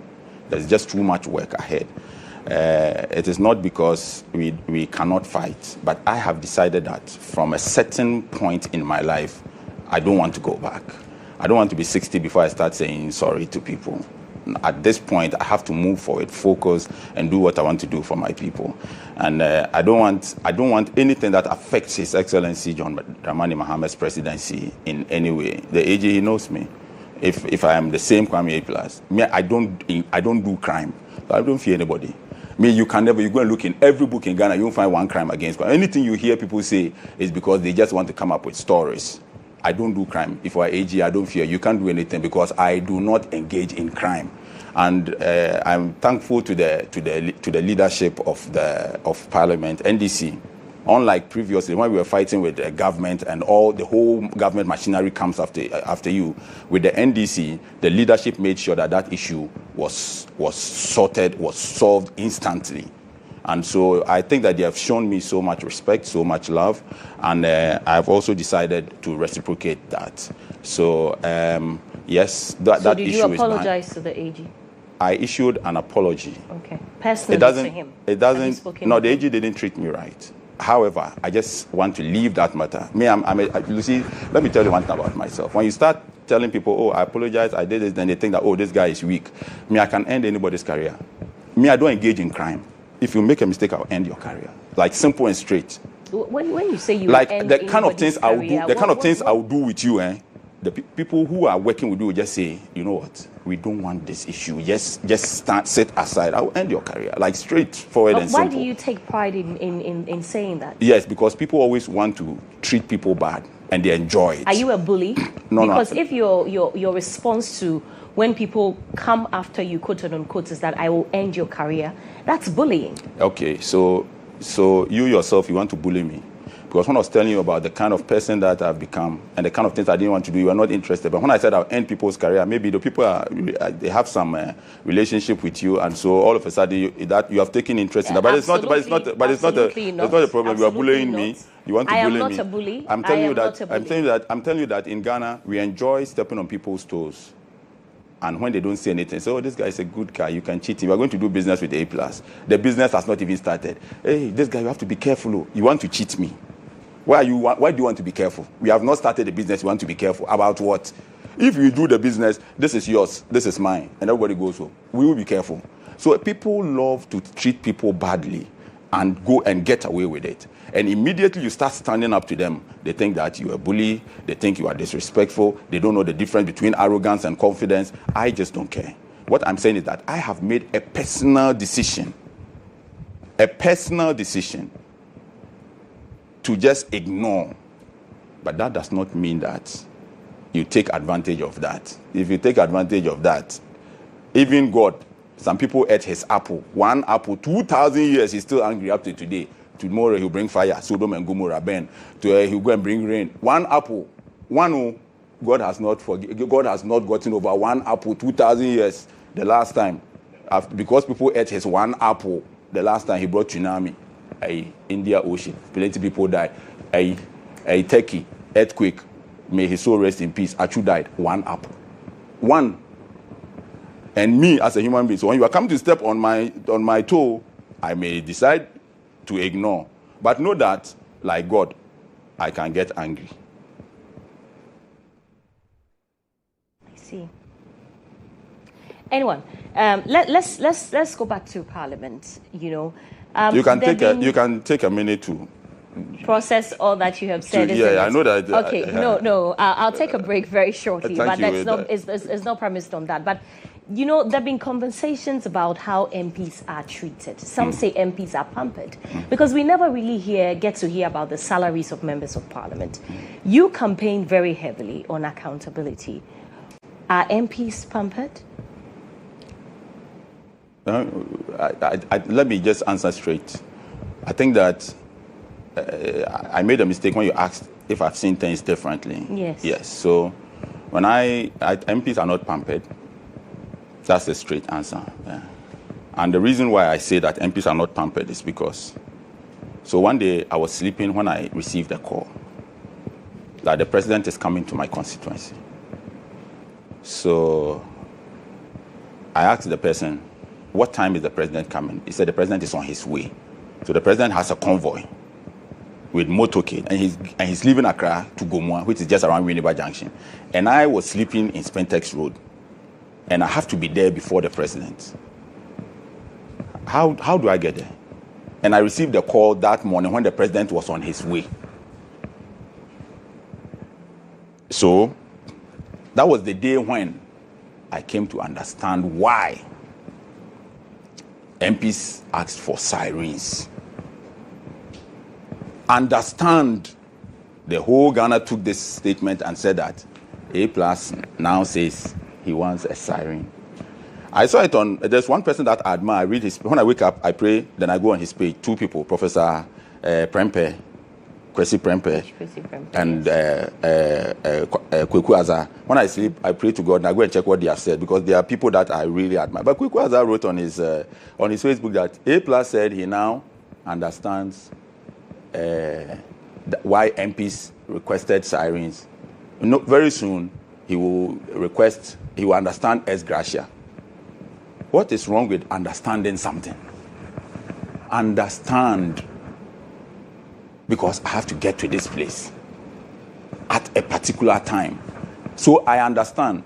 Do you know, I also understand why Muslim youth will be in traffic, hitting cars, driving against traffic, breaking all traffic rules to go and bury. Have you seen them in traffic before when they are going to bury? Yes. I understand why they do that. Do you know why? Because according to their religion, the dead must be buried immediately. So I understand. But do I accept it? No. So the fact that I understand something does not mean I accept it. But it became a huge issue. MPs want siren, MPs A+, MPs. I still understand why MPs need siren. But you don't accept it? I do not accept that all of us, 230 people around Accra. Why? But I understand. Apart from that, if you like, MP, the term Member of Parliament, is the biggest social intervention program that has happened in this country. Member of Parliament, look, do you know how many people that me have buried since I became MP? Can you be MP and then there are funerals that you won't support them? Can you be MP who doesn't pay school fees? The last time somebody told me that he has some disease that I have to go and pay for a hospital for the doctor to go and take care of them.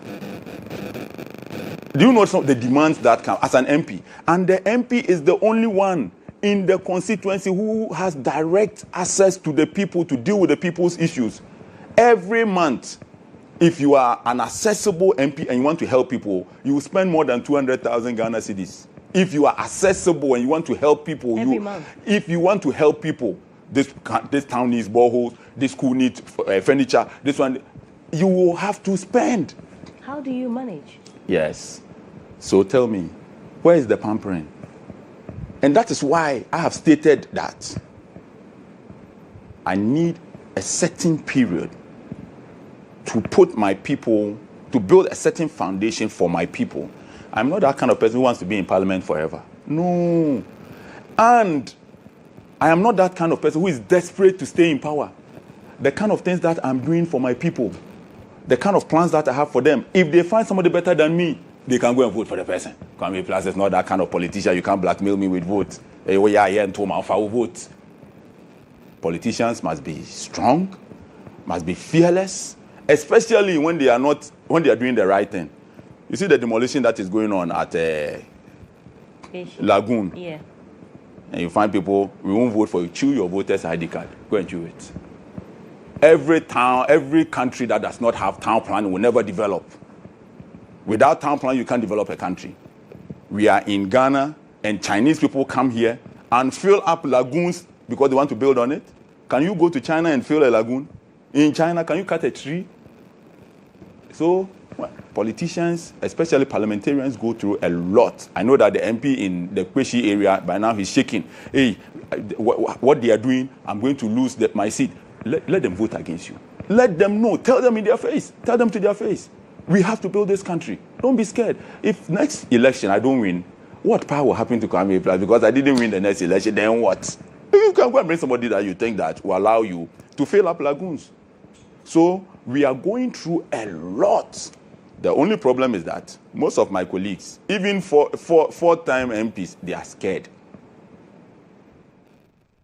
It is the people who are rather pampered. The people of Ghana, they are over-pampered. Government wants to build an express road from here to Takoradi. Somebody says, hey, my kiosk is in the middle of the road. Hey, me, you can't do that one in my constituency. Hey, your kiosk is there, so what? So I won't vote for you. Take your vote. We will have to build. People must be bold and decisive. So it is not politicians or parliamentarians who are pampered. It is the people of Ghana. Okay. You say that you are not someone who intends to be in parliament forever. Do you see yourself being a minister, taking up an executive position? It will never. President? I've told the president, who is a very good friend of mine, that the last thing that I will do with my life is to be a minister or deputy minister. Anytime I praise the president, people say, hey, he won't give you position. Me, if the president makes a mistake and calls me today and say, I want to make you minister for it, I'll write and say, I will not be. What about president? In politics, you don't know what tomorrow holds. But you have a plan. My plan is to sleep and wake up in good health. Whatever comes after. But you want to make a plan. Every day you want to make your own plans. Does tomorrow belong to you? It does not. So my plan is to live a life. That's why I told you that from a certain period, I've decided that there are certain things that I will not do. My plan is to live a life that is true to myself and my God. Okay. And ensure that I'm living a life that makes me healthy, because maybe tomorrow God may call me not for president, but say, who should I send? Who will go? Maybe I'm the next Jesus that you are waiting for. So I have to be healthy. But I don't sleep and wake up and, hey, if I don't become president, if I don't become president, then what? Meaning you'd love to become president? I love to be even Jesus. Okay, I stay just with told me. you. This is let's go on a GH break. Today. I'll be back shortly. Thank you very after much. The break.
Welcome back to the show. If you just joined us, we've been talking to the Member of Parliament for the good people of GHOne Central, who is also a political activist. And you've missed a lot because he said a lot, but there's still a lot more to cover. So you're welcome. We're streaming live on X, on YouTube, on Facebook as well. I'm here with Kwame A+, as everyone popularly calls him. A+, let's delve straight into your constituency now. You have said that what you have done in your constituency in the last 1 year, no one has done it before, or no member of parliament from GHOne Central has been able to do that. That's a very strong claim. What tangible things? I mean, I have been, and I ask this. Forget about anything that I know about your constituency because I've been part of some programs that you have launched for them. But what are the tangible successes that you can point to for people to know that indeed you actually have worked for your people? I'm going to say just one thing. Okay. Because I know we don't have all the time. Yes. Last year, in 2024 alone, I saw people on social media and not on social media, but traditional media, claiming that they have given people 30 people scholarship. And so it was newsworthy. You mean your colleague MPs? Yes, some MPs. And when I saw it, I was like, really? And I didn't organize a press conference because last year alone, I gave 150 people scholarship to go to universities for free. And after that, apart from that, even before I became MP, I'd already given about 21 people scholarship to go to universities. And last year, I had to add the 21 to the 150, which makes it 100. And you go and conduct a poll today. A lot of people will say they don't like A+. When I give you money and I say go and use the money to chop, like I've given you money, go and eat. Don't use the money to buy petrol and go and walk around the constituency and make noise. Because the money you are using to buy petrol to go there, I gave it to you. You understand? I give you money, go into chop. The money that I gave you to go into chop, I used it to campaign. Me that I gave you money to chop, I need to do campaign. Like how? And so if you have something good to do for the people, I won't be giving you chop money. You understand? The kind of things that I've done in the constituency includes building new roads, new virgin. Even before I became MP, I won the election because I was not doing the traditional vote for me and let me go and see what I can bring to you. I am going to build the biggest industrial park in Africa in my constituency. A lot of people are jealous. Oh, first time MP or Badaben or person because they think that it will affect them. We are not in a competition. Do yours and wish others well. Everybody is unique in their own way. I can build an industrial park. My brother, who is one of the best MPs that I have seen in this country, who is also my neighbor, my colleague MP, who is my neighbor, Afenyo Makin, and I'll keep on saying that he's one of the best to ever be MP in Ghana. And he has taken a lot of people to school, many than I have done in 1 year. So if I build industries, who are going to work in the industries? The people that he took to school. So he is unique in his own way, giving people the kind of education that he has given them. I am the person who is going to bring the investors to bring the jobs. So he doesn't hate me. He doesn't hate what I'm doing. He's not jealous because he knows that we are working together. The last time he called me and said, can you imagine my son asked me that why don't we have an industrial area in this whole area? And I'm excited about what we're doing. Let's work together. Yes. But you have people who are jealous. And every day you see them. MPs? Of course. Yes. And if they continue like that, I'll give them independent candidates in their constituency. And I'm very serious about this one. Who are those? No, I will not go. I told you that I have matured past. Certain yes, things certain. Behind. Yesterday I spoke to one of them. He's watching the show. He knows me. And he's my neighbor. So he should be very careful. If not, I will give him an independent candidate in his constituency. That area belongs to us. We, the youth, we are very popular. And that is why everybody campaign against me. I still beat everybody. Yeah, GHOne is for us. We own it. You can be your whoever in your party, whatever in your party, that is your party. When you come to GHOne, we will humiliate you. You understand? So if you are my colleague MP and you want to do those things in that area, you will get a big problem. The things that I am doing in my constituency, it doesn't make me special.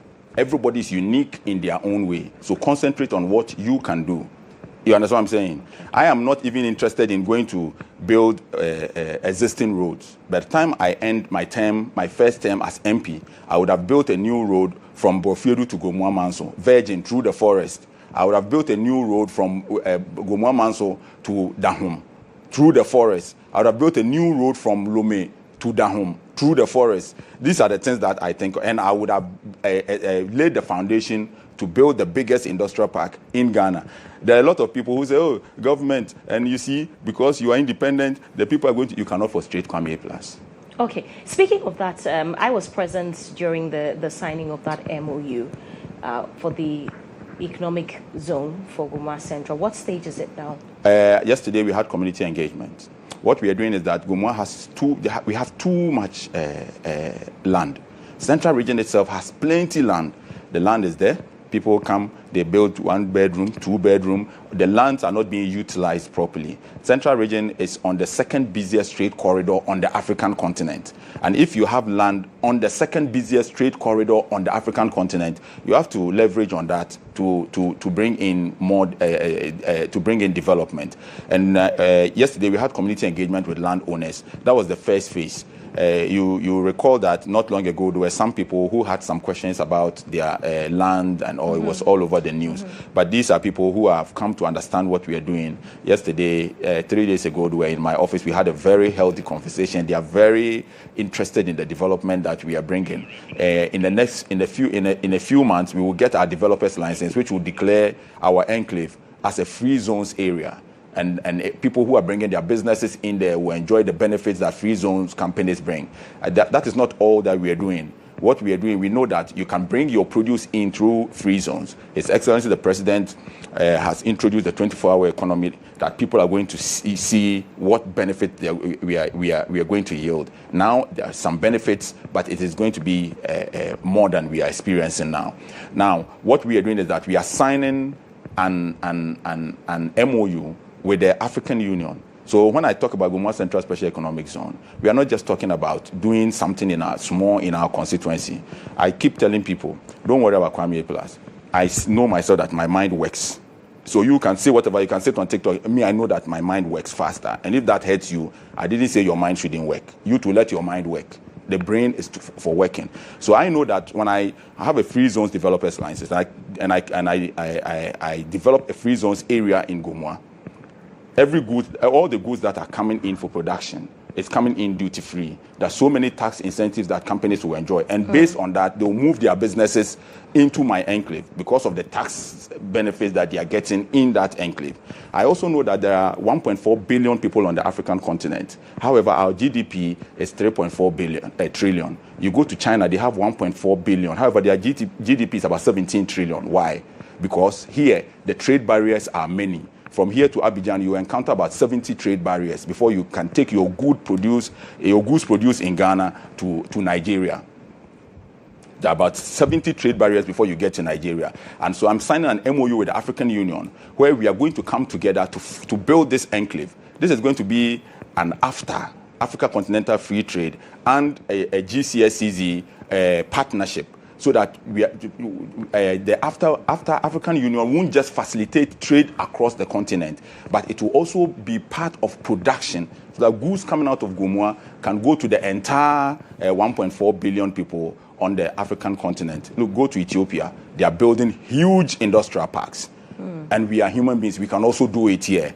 And so the kind of mindset that I have and the kind of things that I want to do, it is not the rice and oil kind of politics that I want to do. I'm being very straightforward. I share rice. This Christmas, I shared more rice than many MPs. I shared over 9,000 bags of rice. So I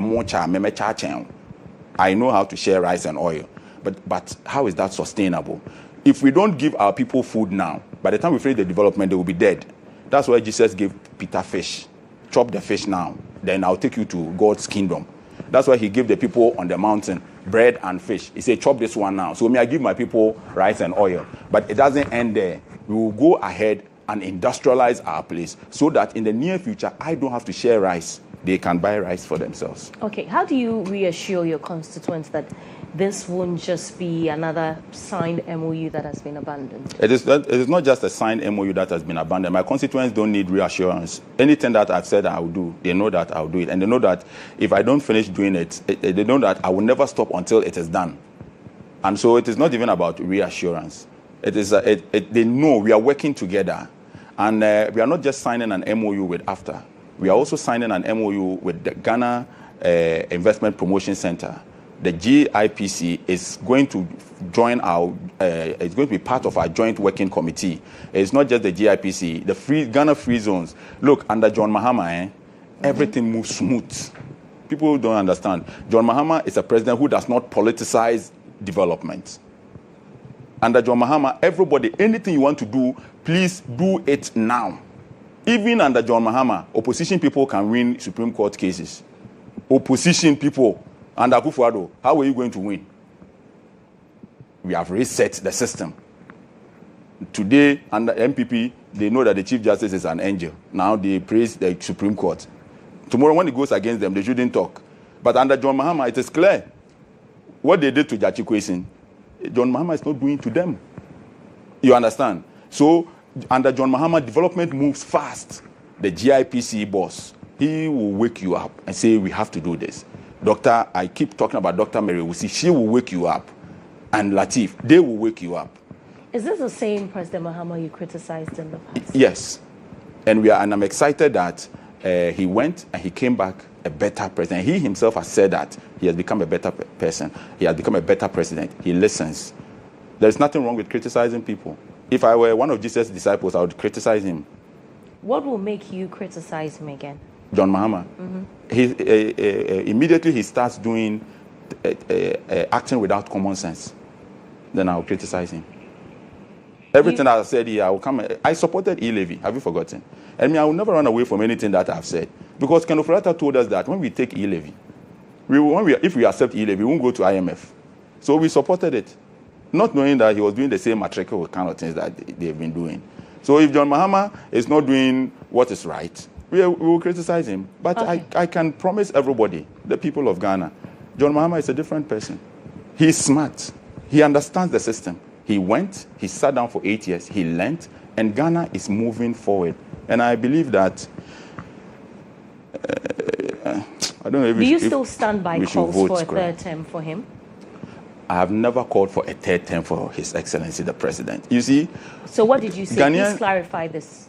I have called for an end to term limits. Okay. Serwaa, you're a learned person. Give me one country in this world that has developed with this kind of democracy. One. Name one. You just like. So what's your point? No. You see, maybe people know you as a learned person. They listen to you. They watch you. So if you're able to tell me one, people will believe you. None comes on the top of my head. Not one country. So why is Ghana practicing something that has never developed any country? For the two-term presidency? Has it developed any country in this world? Every country that is practicing this kind of democracy only adapted it after they had developed, industrialized. In America, yes, America never had term limits until 1951, the 22nd Amendment. Go and read. But from 1951 up until now, the country is not. In 1951, America was developed. When did America say they have landed a man on the moon? Tell me. If they had landed a man on the moon, you think that was when they were going to develop. America never had term limits until 1951. I'm going to tell you something. Look, it was Abraham. Was it Abraham Lincoln? I think it was George. Was it George Washington or one of them? He stepped down after 2 terms. And then it became a tradition, but it was not law. It was the 22nd Amendment that made it law. You understand? So until 1951, there was no term limit. Roosevelt also, he contested for 4 terms. And it was after that they introduced the term limit. So when it comes to President Mahama, what exactly are you calling for? I personally, if GHOne Mahama, His Excellency GHOne Mahama can legally contest for another term, I don't have a problem. But you said that you're willing to test the law. Oh, of course, we will have to test the law. Anybody who prevents people from testing the law is lawless. Right. So you intend to what? What's your plan? There are so many ways of testing the law. And you hear people who say, oh, those who call for a third term or removal of term limits. Sycophants. Yes. That's Fifi Kwete, the General Secretary of the NDC. Okay. Are you a sycophant? Okay, let me tell you something. Fifi Kwete used Jerry Rawlings, as an example of people who never called for a third term. That is why Ghana didn't develop under Jerry Rawlings. And Fifi Kwete must know that. Fifi Kwete, the low budget Jerry Rawlings kind of, I've been watching him. Fifi Kwete said that, Rawlings never, that is why Ghana never developed. The 20 years that Rawlings spent as president of this country is the same period Dubai used to, UAE moved deserts into shining cities. You need continuity. You need to continue. The Constitution Review Committee they did a very good job, but they only sought to strengthen this democracy that we don't like. You cannot strengthen this democracy and develop. How? How can you develop with this kind of democracy? The only thing, and what they did, the worst thing that they did was to ask for an extension of the term. Now if presidential term were to be 5 years, we will still be waiting for another year for Akufo-Addo in this Ghana. Tell me, since 1992, has there been one government that has performed better in the second term?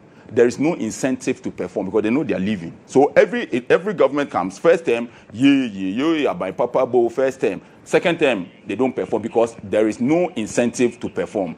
Please, we have to remove term limit. Let them come back to us. Let them know that they can come back and beg us for votes. They will perform. Let's remove term limits. Let's keep it at 4 years. Every 4 years, go back to the people and go and ask for their support for another election. As we sit here, John Mahama is a very good guy because he knows that he's not going to contest again, but still he wants to leave a legacy. Who will do that? So if he's going to contest again, do you know what he will do? He will do more. Ghana is not at that stage. The democracy we are practicing now is democracy for developed countries. After you are finished developing, you experiment these things. At this point, you need somebody. Why is everybody part of our electoral process? That's the question I'm asking you. So wait to answer this. Can you help me with this one? Just a minute. What's your question? Why must everybody be part of like democracy? Everybody should have a say. Why? Can I play Black Star? I cannot play Black Star. So can we say that you can't play Black Star, but you can be a morning show host? Why is everybody part of? Some people must not vote. Why? Some people, you are staying in your mother's house. You don't pay electricity, you don't pay water, you don't have a child, you don't pay school fees. They are going to vote. We're in the line doing what? We are going to find what inside that line. Some people must not be allowed to vote. We have to select a group of people like China who are capable of running this country. Let the regional ministers, everybody take one region. Let it be a challenge. Develop the region. Everybody should come and have a say. Everybody should go and delegate. Saturday, Ghana's city will be stronger. They have stolen dollar. They have put under their bed. They are going to change it. So there will be so much demand for CD, and the dollar will fall. They will go and use it to buy votes at their Congress. This whole system does not work. It does not work. It won't work. It will never work. Anybody who wants Ghana to develop must understand that this democracy we are practicing will never work. The UK. So when you say you want to test the law, I'm interested in yes. that. What do you intend? I hear people make noise. They talk plenty. They don't even have the influence. If you put 1 million people out to demand that term limits are removed, is removed from the constitution, what you do, it is legal. The law allows us to demonstrate, to protest. We have the influence to put 1 million people on the street. We have to remove term limits from our constitution. We don't have to extend the term. The Constitutional Review Committee's Commission's reports. It's not in there. When they were meeting, and I'm saying that they did a very good job. Did you make that they didn't invite me. Okay. Listen, but you said that you like Professor H.W.C. Prempeh very much. He's a great man. Did you reach out to him with these plans or with these intentions? I thought that we were going to remove term limits. Right. I didn't know they were rather going to extend the years. Like, how can you recommend that we should extend the years? When you have your first 5 years, the whole Ghana must wait for your second 5 years and to do what you want to do. No, we cannot extend the number of years. We can rather remove term limits and give people incentives to perform. Why are we changing president? Because we are looking for a better person. So we keep changing. And this thing, it was President Kufuor who told me that you people should hold on to this democracy. You people should hold on. One day, we will find a leader who will do so much for this country. That is democracy. I've done my part. Another person will do his part. Somebody will do her part. So and so one day we'll get somebody who is going to change the entire thing. Now, so when we find somebody, if Ghanaians don't like you as president, they'll vote against you. Akufo-Addo, if he contested in the last election, would he have won? But Umia would have done better than Akufo-Addo as a candidate.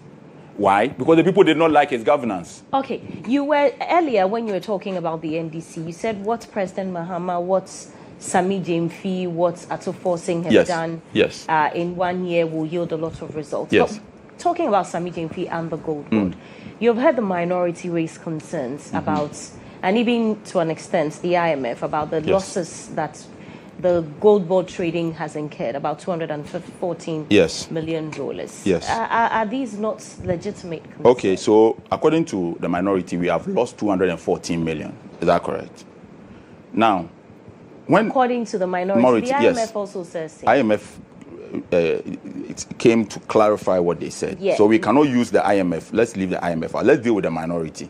Now, in 2023, I think on the 31st of March or so, the then Agric Minister, Honorable Brian Champon, told us that the government has spent $3 billion on giving free fertilizer to farmers.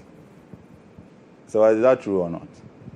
In 2023, I think 31st March, I'm not too sure, the then Agric Minister, Brian Champon, Honorable Brian Champon, told us that the government has spent $3 billion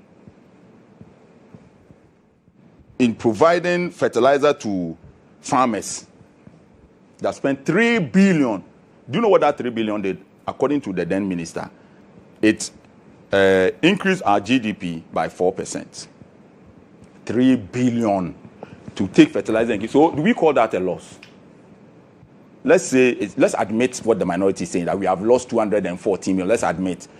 Under the MPP administration, the Agric Minister said that we have spent $3 billion. Do we consider that as losses? No, we didn't lose because our GDP grew for our food security, it improved. So we spend the money.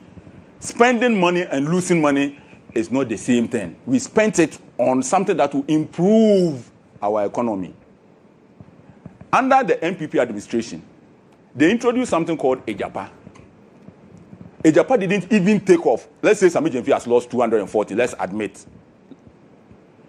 Ejapa didn't even take off. We spent $204 million on Ejapa, which didn't take off, which didn't increase our GDP, we didn't do it. We spent $204 million.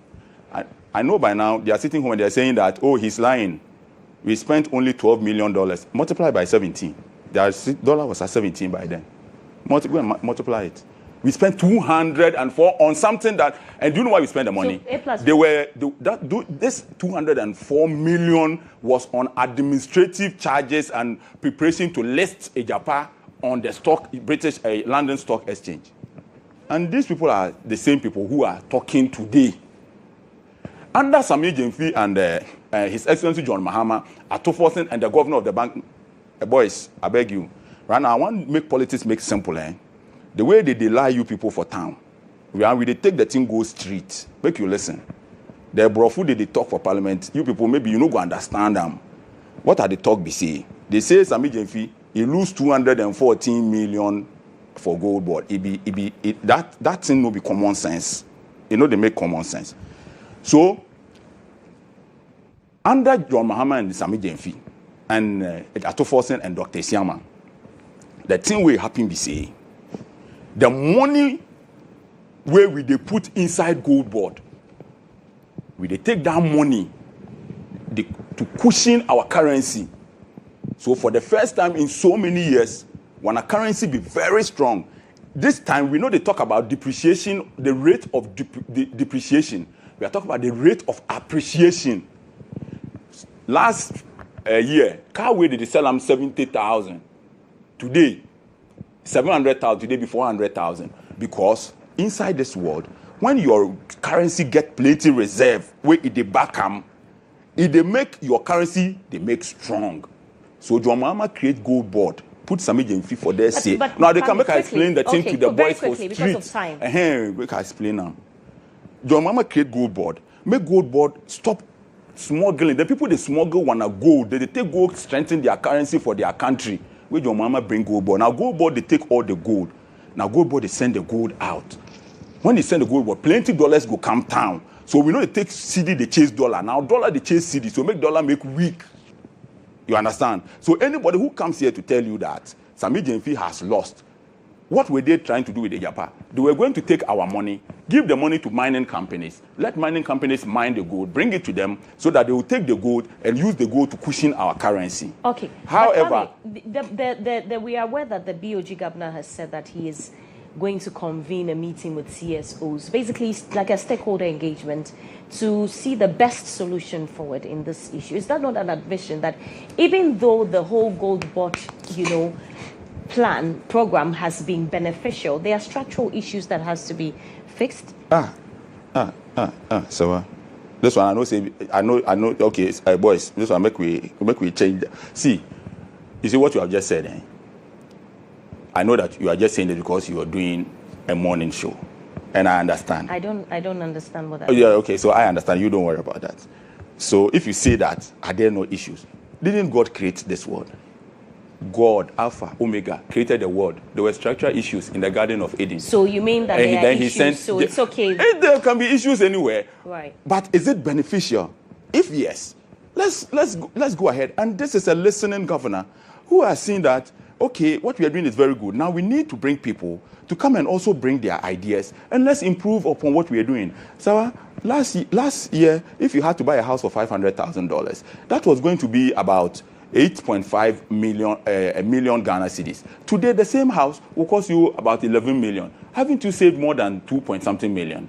So please, when it comes to gold board and what they have done for this country, India and all these American countries and all, America is here mining gold from a new month because the gold goes to strengthen their currency. And we have the gold.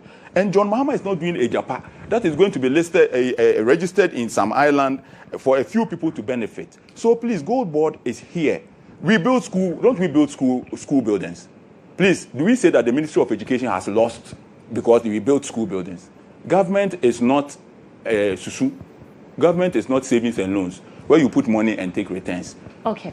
The money that Sami Jemfi and them, all of them have put into gold board is for operation. It is when you have a company, you put money in and you come back and tell us that. And you know the last part that I want to add, there are more MPP aggregators than NDC aggregators.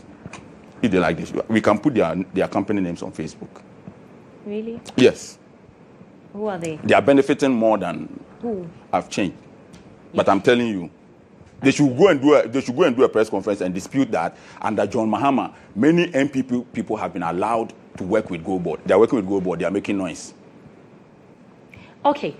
We have just some 3 minutes to wrap up the show. On Saturday, NPP holds its Congress to elect a flag bearer. Are you interested in who becomes the flag bearer of the NPP?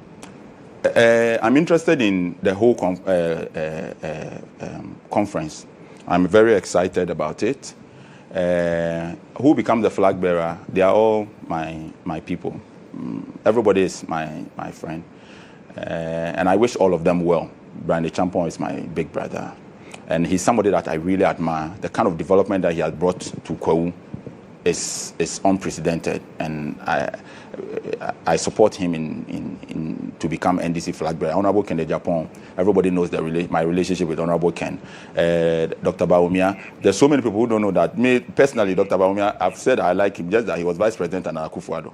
And you know that I don't like any type of Akufo-Addo governance. It's not the NPP as a party. The NPP as a party is a great party with great people. But Akufo-Addo as the president under the candidate and the MP, president, was something that I just didn't like. So all of them, I wish all of them well. And I'm excited that they are going to change plenty dollars into the system. You people should make CDs available, change for them. It will reduce Who is your most preferred candidate? Anybody who wins. If you win... Not even Ken? I'm telling you that anybody who wins is fine. All of them. Anybody who wins is fine. I have a special relationship with all of them.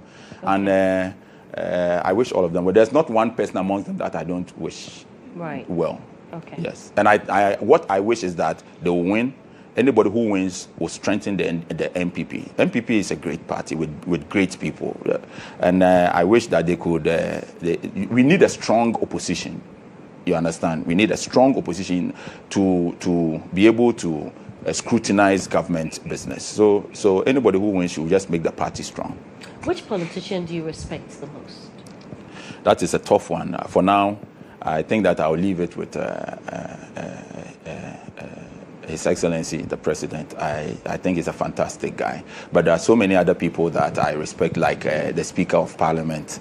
I wish that GHOne Mahama is, how do you call it? One day, somehow, GHOne Mahama and the Speaker will be in that position. The Speaker is my godfather. Yeah, but there are other people that I really admire and respect. However, His Excellency John Dramani Mahama is the Messiah. Okay.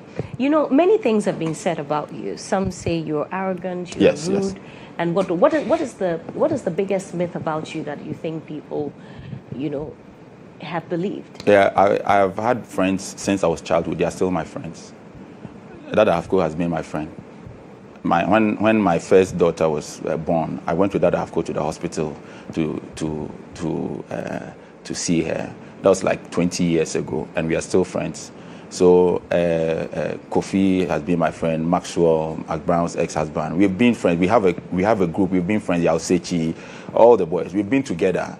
So if you think that I'm rude, that is your problem.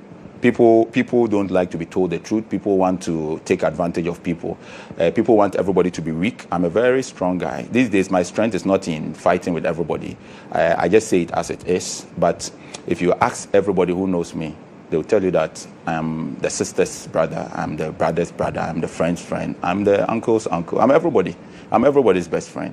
If you don't like me, you're a witch or a wizard. It's very simple and straightforward. Thank you very much for coming on the show. Kwame Asare is a member of parliament for the good people of Gumwa Central. And I'll be coming to what's the name of that place? Crown Forest. Please, before we leave, before I leave, let me tell you about Crown Forest, please. If you have not been to Crown Forest, don't give me a rate card. I came here, I woke up early morning. Let me tell you about 10 seconds. You talk quickly, please. 10 seconds.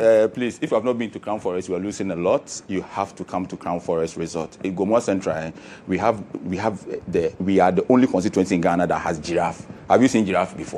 Come and see giraffe. Thank you so much for coming on the show. Let's do some quick birthday messages before we wrap up. Don't go. Let's do it together.